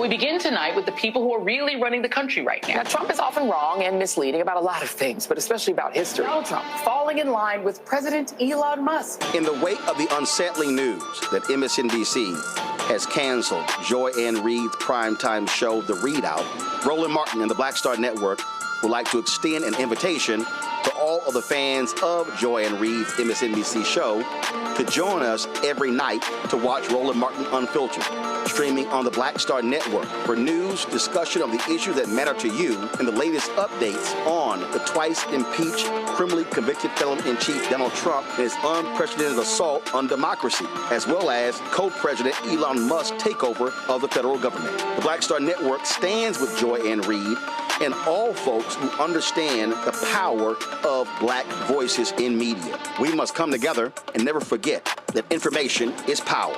Be sure to watch Roland Martin Unfiltered weeknights, 6 p.m. Eastern at youtube.com/Roland S. Martin or download the Black Star Network app.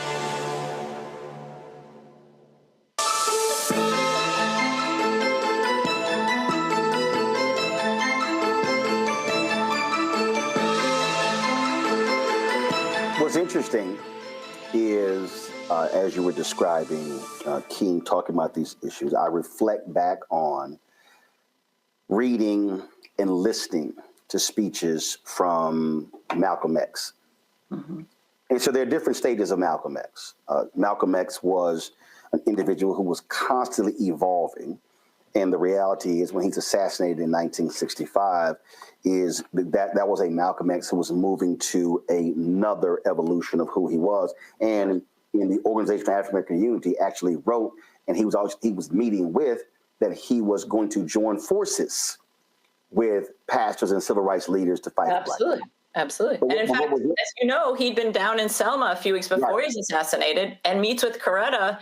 And they have this really lovely meeting, and she talks about the much wanted coming together of Malcolm and Martin, right? And she's devastated. Both kings are devastated when Malcolm is assassinated. I also think we have drawn even a kind of too sharp of a difference between them when you start to look at what Dr. King is supporting in the, in places like LA, right? Goes to LA and talking about the police murder of Ron Stokes in 1962, right? That's what Malcolm is doing there. Goes to New York, talking about and joining with, around the New York City school boycott, as is Malcolm, around the protests against kind of racist construction unions.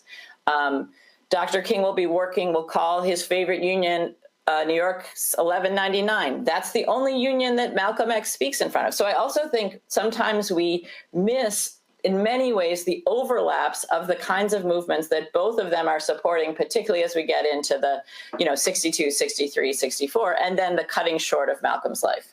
So the reason what I found to be very interesting is that when Malcolm X was going after, highly criticizing these Black preachers, and he was attacking them in speeches and on television, he was literally talking about slumlords in Harlem. Absolutely. He was literally talking about racism in the North. Absolutely. Now, here's what a lot of people want to also ignore. One of the major reasons a lot of people try to focus on infidelity of Elijah Muhammad and Malcolm X's criticism of that. No. But a huge part of Malcolm X's disillusionment with the Nation of Islam was that when Nation of Islam had members who were beaten and killed by cops, they were always told to stand down by Elijah Muhammad. So Malcolm X is frustrated that we're saying one thing, we're not going to tell the chief, we're going to respond, and he's like, we never respond. So these two forces, to your point, were literally talking about the exact same thing. The difference was Malcolm X did not like that approach of King and others that he felt was assimilation, being cowards, just trying to acquiesce and appease the white man. But again, after Malcolm X goes to Mecca, he literally comes back and realizes that one, white folks, y'all let Black folks let us do what we do, but I'm actually in the same boat with them because we're trying to fight the exact same thing. He was dealing with racism, systemic racism in the North, while he was sitting here ripping King in the South, it was kind of like, we're in the same boat. Oh, absolutely. And I think Malcolm is more complicated than we often see him, right? We can think about Message to the Grassroots, his critique of the March on Washington, but where is Malcolm during the March on Washington? He's in Washington, D.C., and he's made it known if people need him, he is there. Yeah, right? privately met with Ruby Dee and Ossie Davis.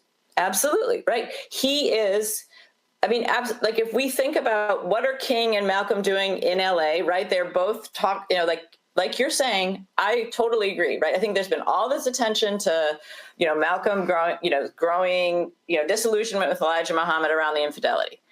But I think this split really sort of begins much more, or not begins, but gets much more like palpable in 1962 when he's gone to LA because Ron Stokes has been killed. A number of other unarmed members of the nation have been injured, and people are building a movement, and Malcolm is kind of coming together with that movement, and then Elijah Muhammad makes him leave.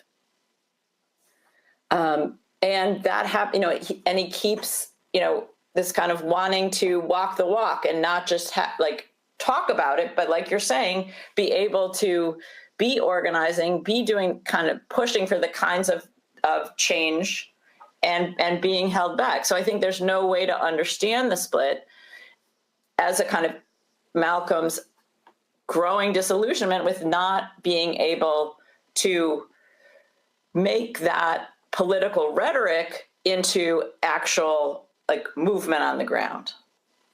One of the things that I found to be interesting as you lay out, you talk about King's travel to the point he wasn't traveling just to the South. Tempe, Arizona. Where were, in your research, we think about large cities. We think about Chicago, Los Angeles, New York City, Boston. But where were some of the outer way places he was also calling out Northern racism? I mean, and I think before we know that Dr. King traveled a lot, but I think we've really reduced that to, it's about fundraising.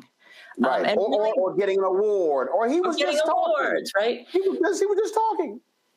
Right, he's just talking, right? And I think one of the things that and again, really seeing this through the eyes of the Black press, that he is showing up for so many people's struggles, right? So people are saying, we're organizing.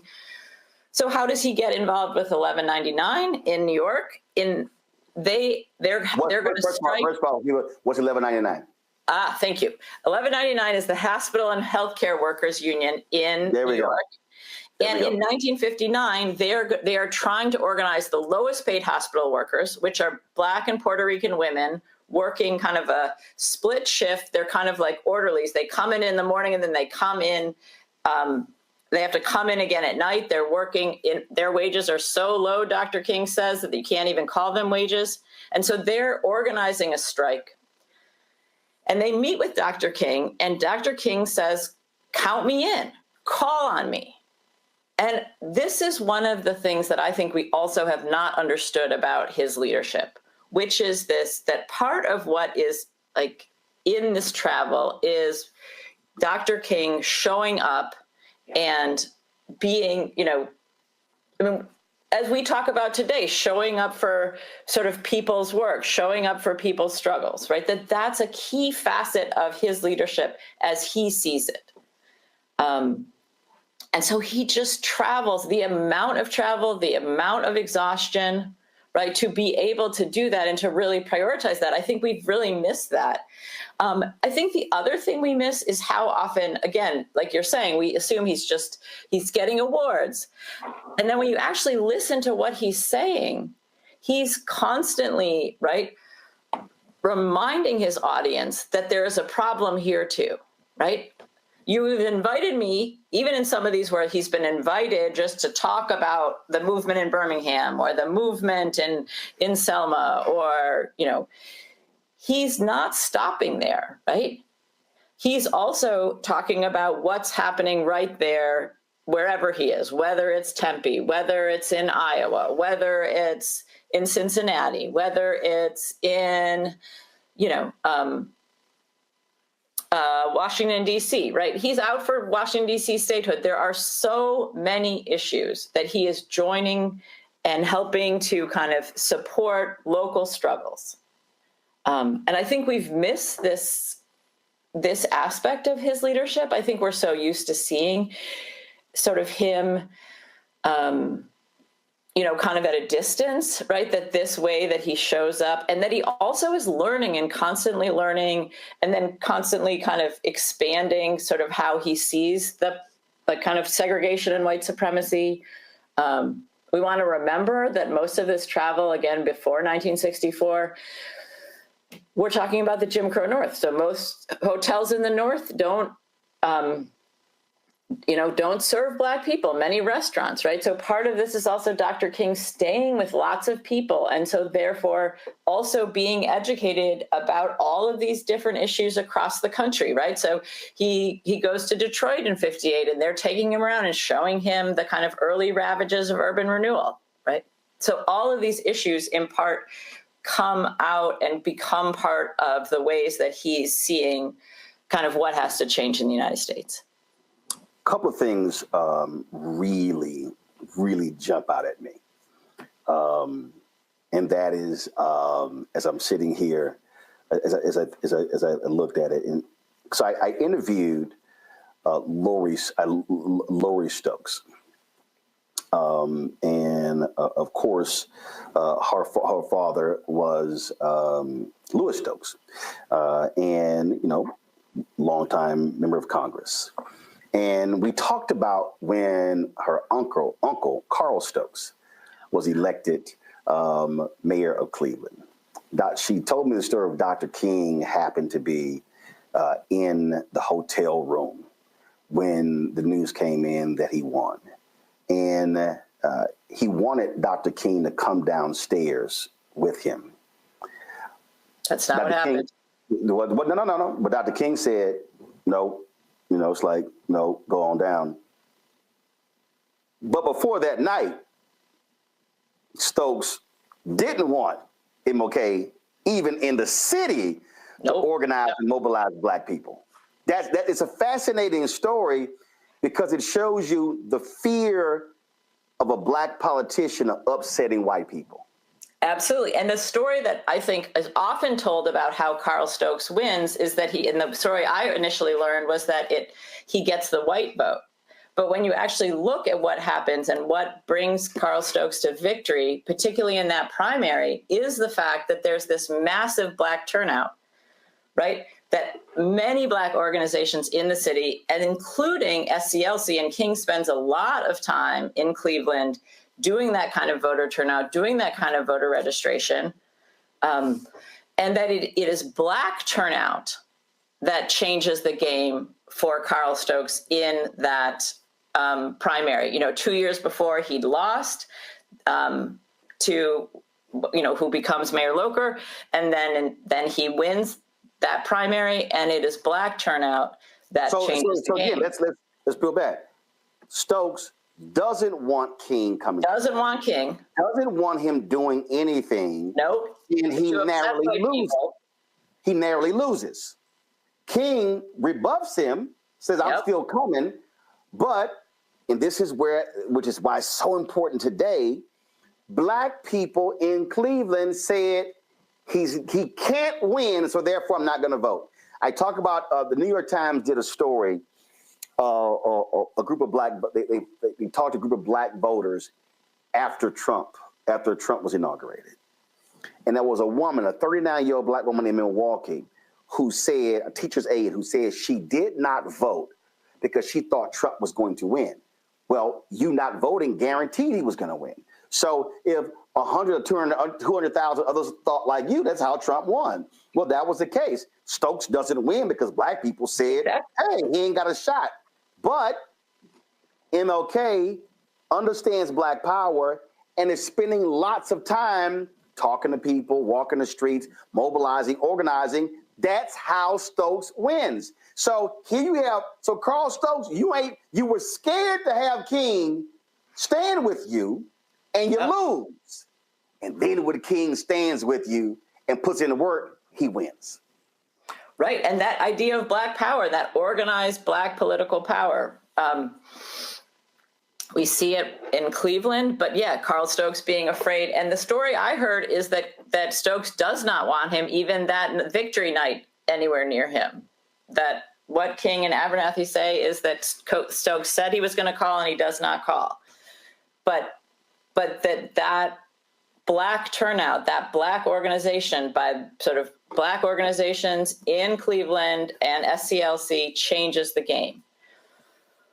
But here's what you mentioned Black power, because that's also part of the deal there. King would not publicly rip Stokely Carmichael. Nope. But even in his book, Where Do We Go From Here in Chaos or Community, King said Black power is nothing but a slogan. There was no agenda behind it. And so in this case, he viewed Black power differently.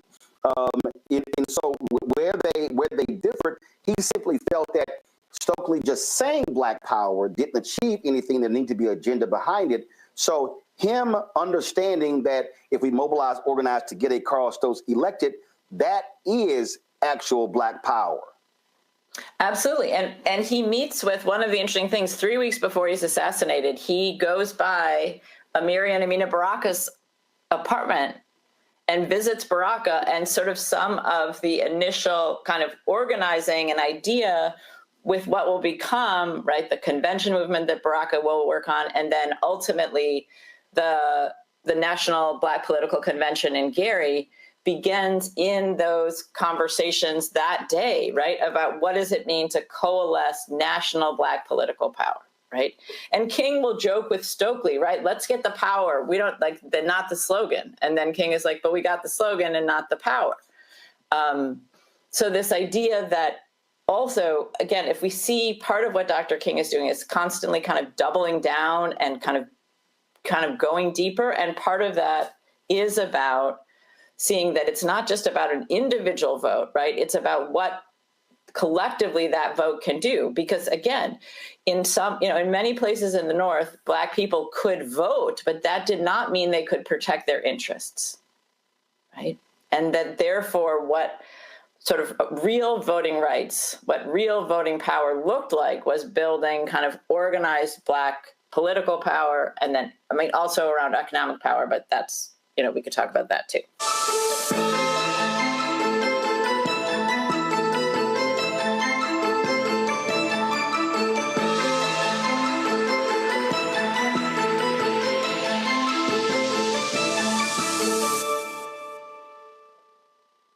Hatred on the streets, a horrific scene, a white nationalist rally that descended into deadly violence. White people are losing their damn minds. As an angry pro-Trump mob storms the U.S. Capitol, we're about to see the rise of what I call white minority resistance. We have seen white folks in this country who simply cannot tolerate Black folks voting. I think what we're seeing is the inevitable result of violent denial. This is part of American history. Every time that people of color have made progress, whether real or symbolic, there has been what Carol Anderson at Emory University calls white rage as a backlash. This is the rise of the Proud Boys and the Boogaloo Boys. America, there's going to be more of this. Here's all the Proud Boys, guys. This country is getting increasingly racist in its behaviors and its attitudes because of the fear of white people. The fear that they're taking our jobs, they're taking our resources, they're taking our women. This is white fear.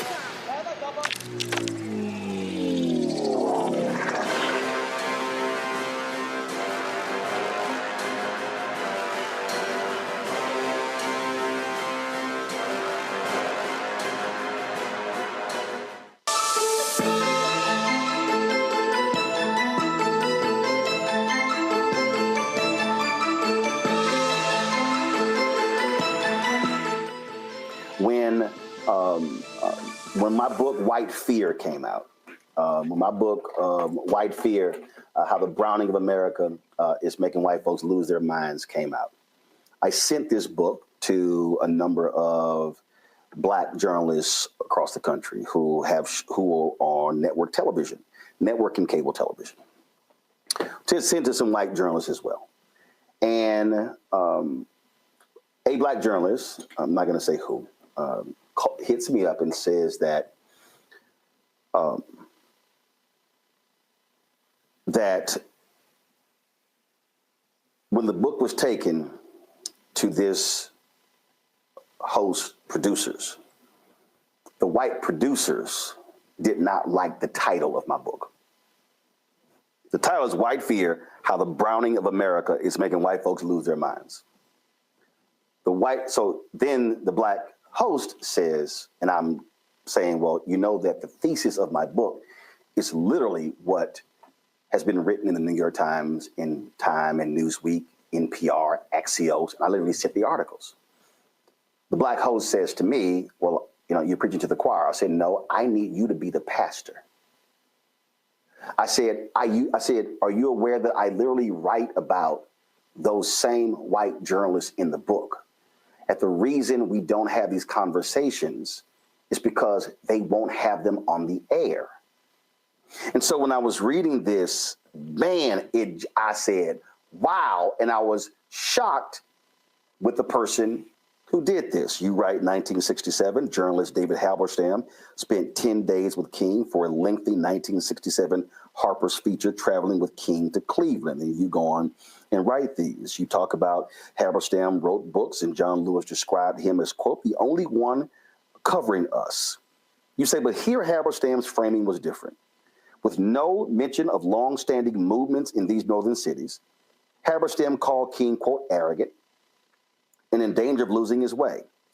Halberstam longed for the, quote, heady days, unquote, when King was, quote, was our beloved, unquote. In northern ghettos, Halberstam claimed the schools are terrible, but there's no one man making them bad by his own ill will.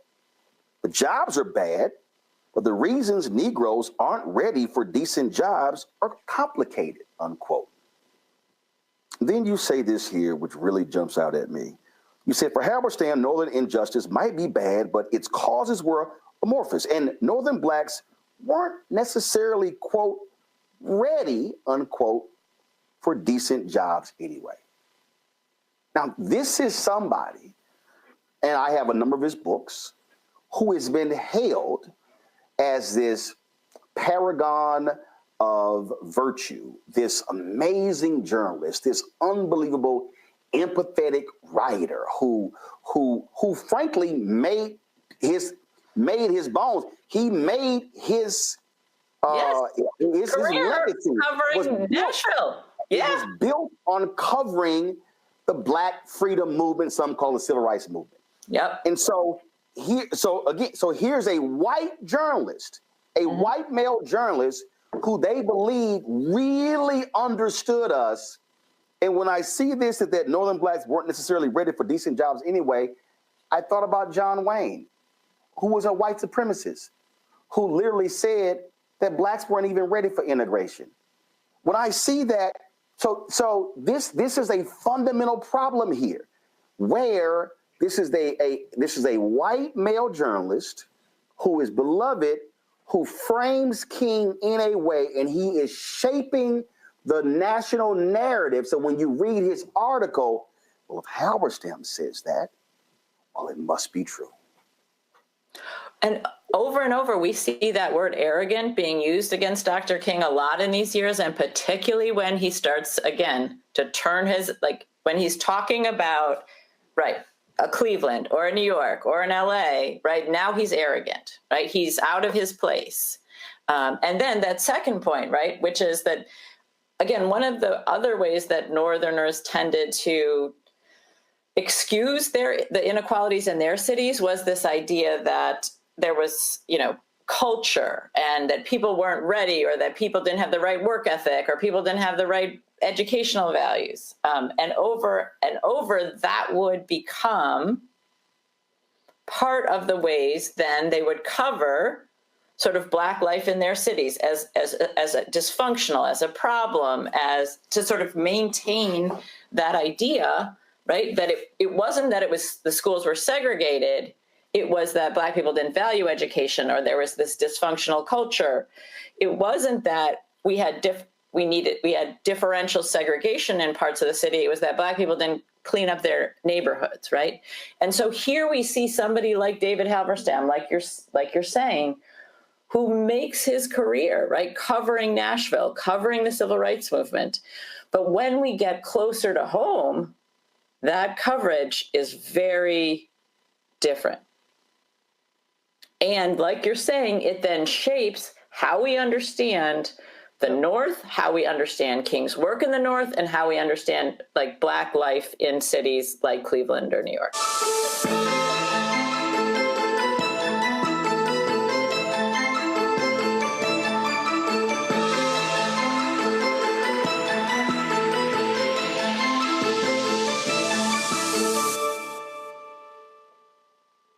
Hello, I'm Isaac Hayes III, founder and CEO of Fanbase. Listen to what I'm about to tell you. The window to invest in Fanbase is closing. We've raised over $10.6 million of our $17 million goal. That means there's room for less than 6,370 people to invest in Fanbase for the average amount. The minimum to invest in Fanbase right now is $399. That makes you an owner in Fanbase today. Go to startengine.com/fanbase to invest. Why? Because current social apps have taken advantage of users for far too long, with content suppression, shadow banning, harmful racist content, and no real tools for monetization and equity. Fanbase has over 1.4 million users and counting, allowing anyone to reach all their following and monetize their content from day one. Social media is the new TV, and whoever owns the apps that distribute that content have the opportunity to own potential billion-dollar companies. While big platforms with uncertain futures are failing to serve their users, Fanbase is stepping up to fill the gap. Don't wait until it's too late. Invest now, invest for yourself and your future. Go to startengine.com/fanbase and own the next generation of social media.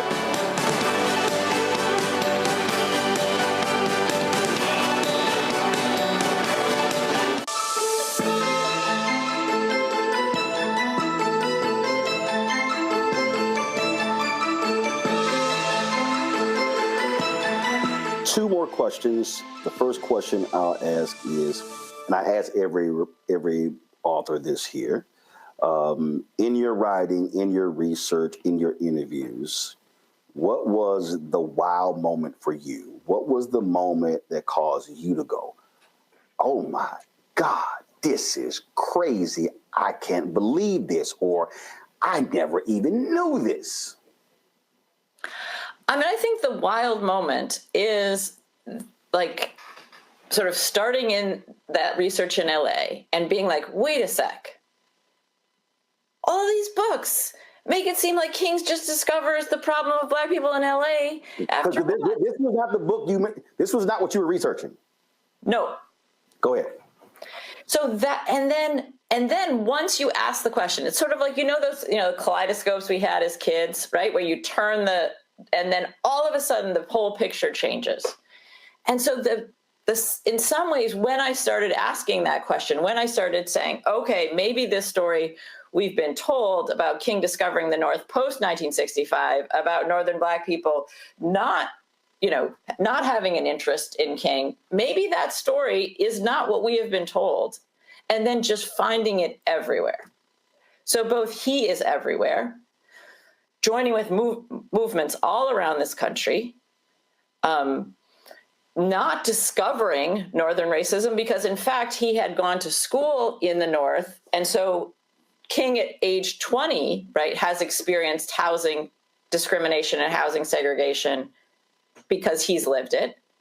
King has experienced the limits of Northern liberalism because he's lived it.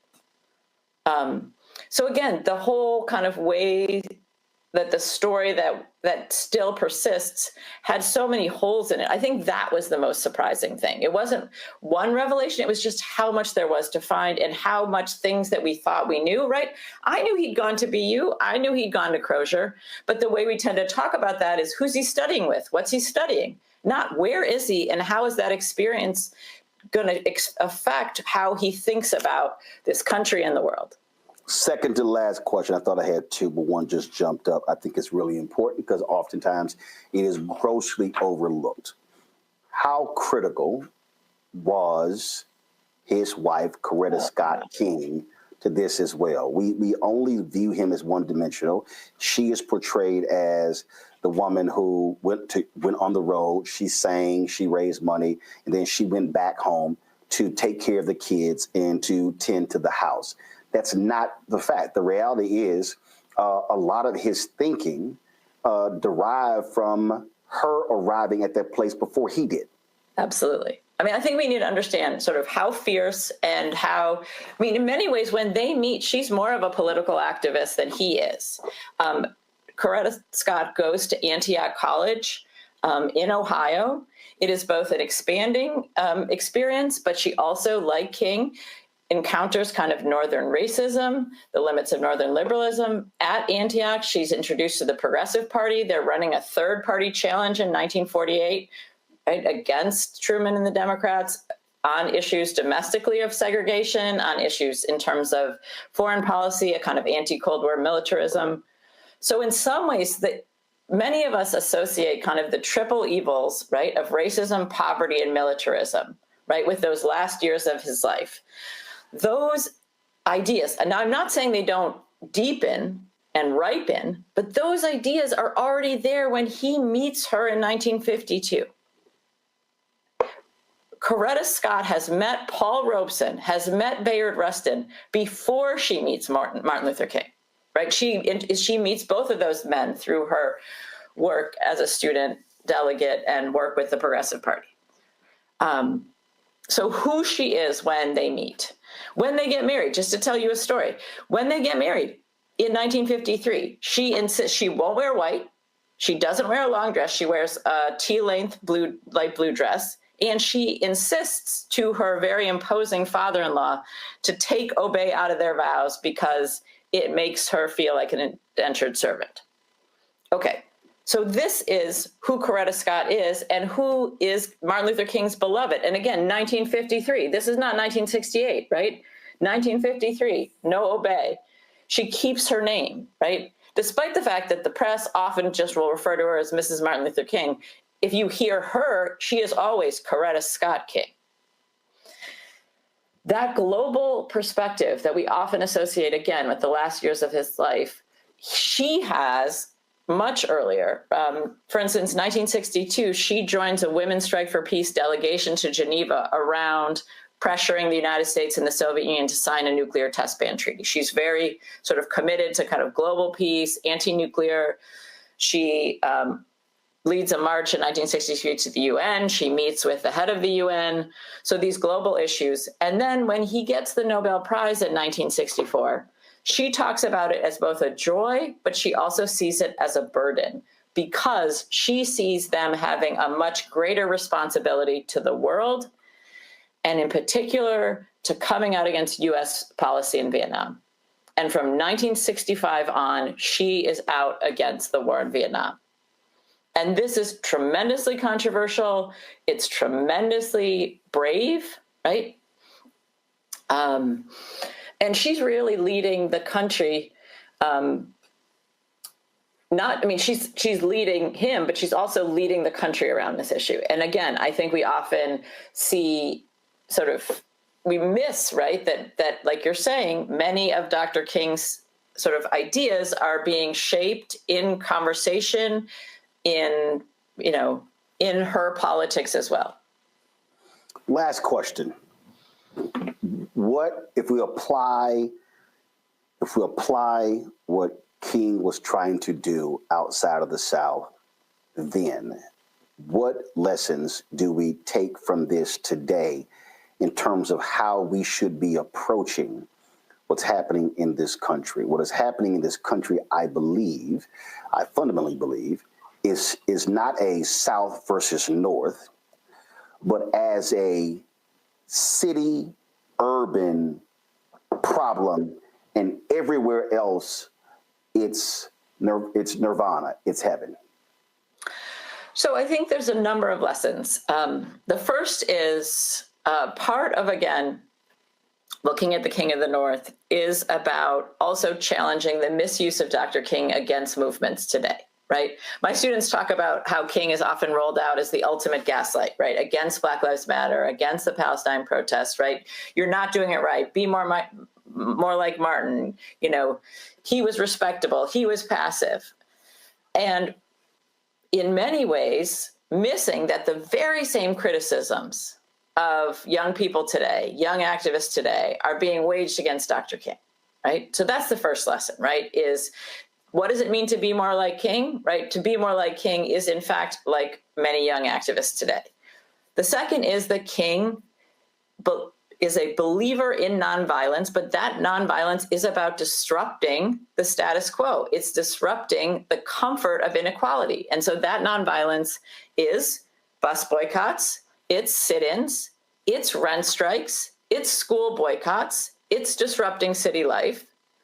One of my favorite quotes from Dr. King in 1964, Brooklyn Core they've been protesting housing and school segregation and job discrimination in the city and gotten very little change. And so they decide they're going to stall cars on the freeway out to the World's Fair. The World's Fair is opening in Queens in 1964 in New York City. And as you might imagine, Black moderates, white moderates, city leaders go crazy. This is horrible. How could they do that? And they try to get Dr. King to come out against this. And he refuses. And he says, we do not need allies more devoted to order than to justice, right? And then he says, I've heard a lot of talk about our direct action alienating our friends.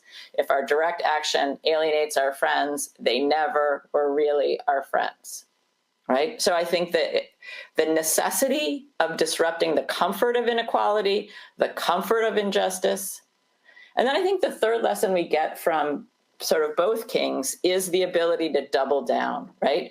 To go bigger, go wider, right? That I think sometimes we forget how hard it is and how scary it is and how scared they are, right? That part of what people like Martin Luther King and Coretta Scott King bring is the ability to move within fear, not that they stop being scared, right? So I think we have to disabuse ourselves of this idea that you just move past fear. No. But also their ability to double down, that in the face of pressure, in the face of opposition, in the face of threats, to both stand fast and then also to go bigger and go harder. Folks, the book is King of the North, Martin Luther King Jr.'s life of struggle outside the South. Jeanne Theoharis. Jeanne, it's great that you were researching something else and stumbled upon the amazing work that Reverend Dr. Martin Luther King Jr. was doing there in the North. I did not ask this question, but I'll make the statement, and I'm sure you agree because your reporting lays it out. The other thing is this here, King was criticized for people that say, oh, he's swooping in. But the reality is he was called by people to come in. King supported local efforts on the ground. It wasn't about him stealing attention. When he was called, he was elevating what the local folks were doing and giving them credit and backing up what the fights they were doing on the ground as well. And so that's too often, I think, a mistake that people make as well, thinking he was just swooping in for all the attention. No, he was helping local organizers amplify their work. Thank you. Appreciate it. Fascinating book. Thanks a lot. Thanks so much.